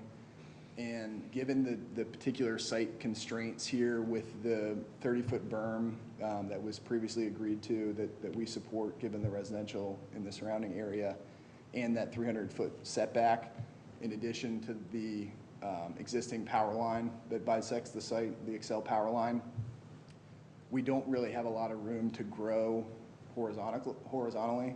So it forced us to go to 2 stories. And given the significant amount of ancillary space, I'll call it, that's not data hall space, which we're in the business of leasing data hall space. But in order to do that for a building like this, you need a lot of cooling equipment and backup power so that these facilities really have no ability to go down. They're containing a lot of very important information for a lot of different folks. This is our program that we've been successful with, and it's driven by these large hyperscale customers needing this much space, and they want to be in this market. There are not facilities this large here yet, but there is desire to be in this market. It's the reason we're here is because they've expressed interest in being here. So it's more of a function of there's certain site constraints on this site that contain our building to a certain area, but we have to get a certain density to make it work for our customers. So when you say this isn't necessarily related to the actual development, I'm just kind of curious, when you say working with the largest internet providers, do you mean actual internet providers or like cloud service providers? Like I'm just trying to understand like what the business is. Are you renting out like the space are you actually providing the service of the cloud storage? Like how does No, we are basically lessors of shell space, and we are providing infrastructure in a building for cloud service providers to bring in their equipment and like the Amazons and the Googles. Correct. Okay. Correct. Yeah. They have the major cloud service. Right. Okay. So sorry if I misspoke. Not No, that's internet fine. I just want to service understand providers, what internet. it is exactly you do. I looked you up. Yeah. I'm in industrial real estate, but I don't do data centers. I haven't heard of you. Yeah. So I kind of looked you up. I'm trying to understand if you provide the service or if you provide the building infrastructure for people to come use this service. Yeah, so Digital Realty is one that most people know. It's the biggest one in the world. They have facilities all over the world. Okay. We are essentially in the same business, except they are doing in some cases, doing a lot of small leases with a lot of different tenants in one building. Sure. We are primarily doing single tenant hyperscale leases with one tenant, and these tend to be some of the larger cloud providers like you mentioned. It's fascinating. What's any idea what the lifespan on a building like this is, or? We plan for them to be 50 years, but I think in reality they can go longer than that. hard to say really what the world's gonna look like in 50 years, but they're designed to last 50 or more years. And so your biggest noise would be the fans? Or what? The biggest noise that would generate from this building would be the cooling units and the generators. Yeah. So the generator penthouse is the area that takes it from 46 up to 72. That's just the two sections on the penthouse section of the roof. Yeah. So those are fully enclosed. So there's a lot of mitigation measures you can put in on those units to limit the noise. And the good thing about the data center industry is those are only emergency use generators. We have other backup electrical systems in place that are used before we have to move to the generators. Sure. So that's one piece, and then the air-cooled chillers, which are the equipment you could see on the site plan. Yeah. That's another piece that emits noise. And we have another kind of menu of different mitigation techniques, the screen walls that we use. And all that will be employed. Correct. So part of the preliminary package, it will be getting a noise study, and Okay. that'll tell us our baseline based on the equipment we're proposing, where we are, and then we compare that to code to determine, okay, which of these measures do we need to implement to get within the code? Got it. Okay. Is there anything else? Otherwise, we can move on if anyone else wants to. Any other questions? All right? Thank you Okay. very much. Thank you. Thank you. Anyone else like to approach the commission? Nobody? Okay. Again, it wasn't public hearing, but I guess we'll bring it back to commission. Any further discussion, questions for city staff? It is concept, so it's kind of a lot, it's more, obviously just that, a concept, but. Right. I mean, that's the part where it's, it fits the bill. It's, obviously, they've done a good job on the design side. There's still some work to be done, and staff Yeah. has mentioned that as well, too, with, some of the finer points of more screening and obviously for noise and visual for the neighbors. But, it's just impressive to see something that large, and then obviously now having a little bit of background on the potential usage. It'll help us. Yeah, I think they should have like a city staff and commission council day to like tour facility. I've been through biotech buildings and logistics centers. I've been in a full medical spacesuit. I've never been in a data center. Okay, with that, could I, anyone want to make a motion? Yeah, I'll go ahead. Motion to approve the concept plan for Cloud Headquarters PC 2022-41, subject to the following 14 conditions. Do I have a second? Second. Okay. All those in favor? Aye. Aye. Opposed? Motion carries. That was Hey, Nate, I know that we, first by Commissioner Gar, second by Hassan. so with it, I'm assuming then within preliminary that the city will clean up the greenbelt disconnect? Yeah, we can discuss that. Because that's, I mean, obviously that's not, I mean, it's impacted based on the the comprehensive plan, but Yep. obviously it's not gonna, Yeah, I want to apologize. I didn't fully understand your question when you were asking it earlier. Now I've pulled up the map. I see what you're talking about. Right. We'll be prepared to talk about that. okay. Since that's not necessarily their concern with the provisions. Thank you.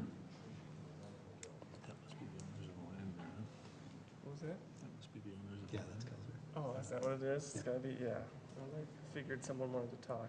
No, They're here because they're selling the land, yeah. All right, so I think that brings us to receiving in the other minutes, is that right? That is right. only a few decades. Okay. Missing my agenda here now. I gotta click through all these different open tabs. And so with that, everyone, we just receive them in, right? Right, no motion. They hereby are received. That sounds very official. Yep.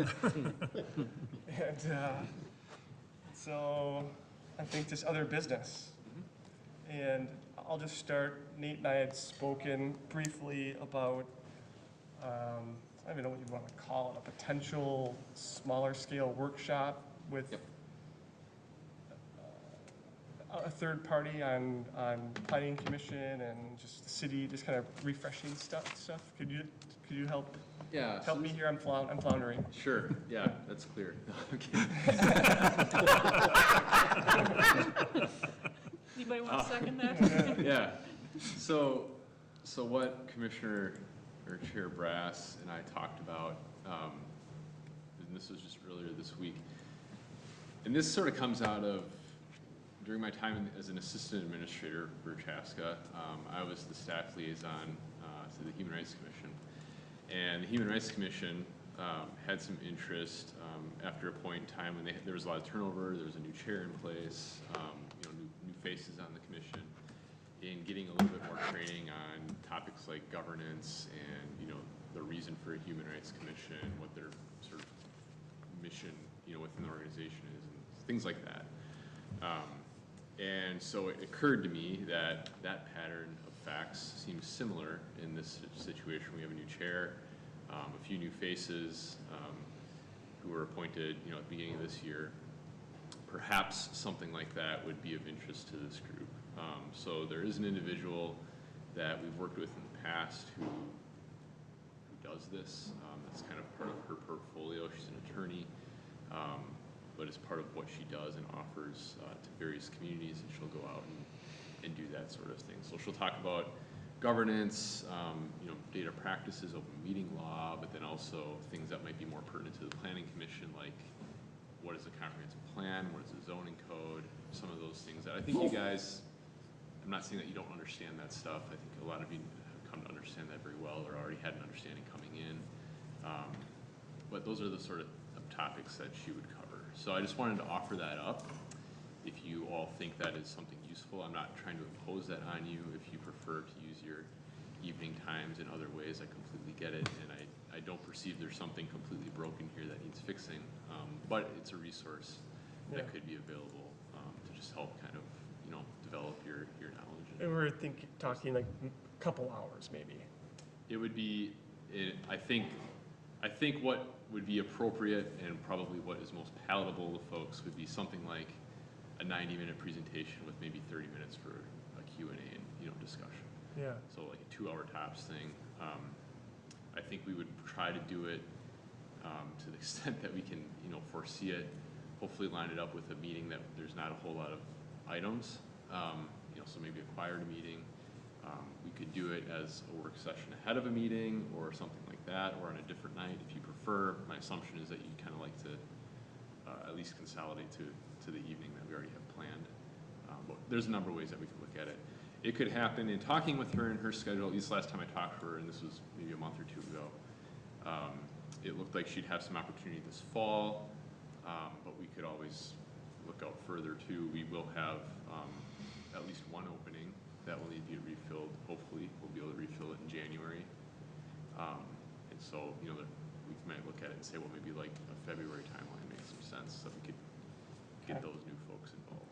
Well, I think I told you. It's really at your discretion. Yeah, and I would be open to it. I mean, I've obviously been on the commission for 4 years, but new to chair and there's some new faces, so it couldn't hurt if we could figure out a way if everyone would be willing to, or have a time that's set up that we can make it work. Right. So I'm open to it. If you want to do a separate email, and we can figure out something in the future. I'd be up for that. Yeah, definitely so. Okay. Yeah, definitely that helps, yeah. I'll pursue it, and we'll try Okay. and put something together. I don't want to put a definite time on it today, but Yeah, no, that's fair. I'll offer up options, and we'll try to figure it out. We may know somebody that can control the agenda items and how they Yeah. find the right month. Yeah. Find the right month. Sometimes we can kind of predict based on what's in the pipeline and developers we've talked to and things. But yeah, we'll see what we can do. Perfect. And then, is there anything else going around the horn here? The only thing I have is I had the opportunity to go up to Moorhead this last weekend to listen to the State Honor Band. And Chaska has 2 individuals that actually made it, and there's one choir person as well too that I would highly recommend that, if you have the opportunity to enjoy the arts side of things from Chaska High School, to take it up and listen to and enjoy them, because they definitely do have some good musicians. Cool. I've got nothing. I got a new road in my neighborhood and I love it.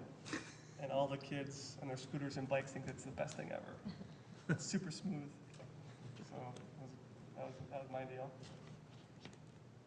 You guys have anything? No? All right, motion to adjourn. So moved. Second? All those in favor? Aye. Carries, adjourned.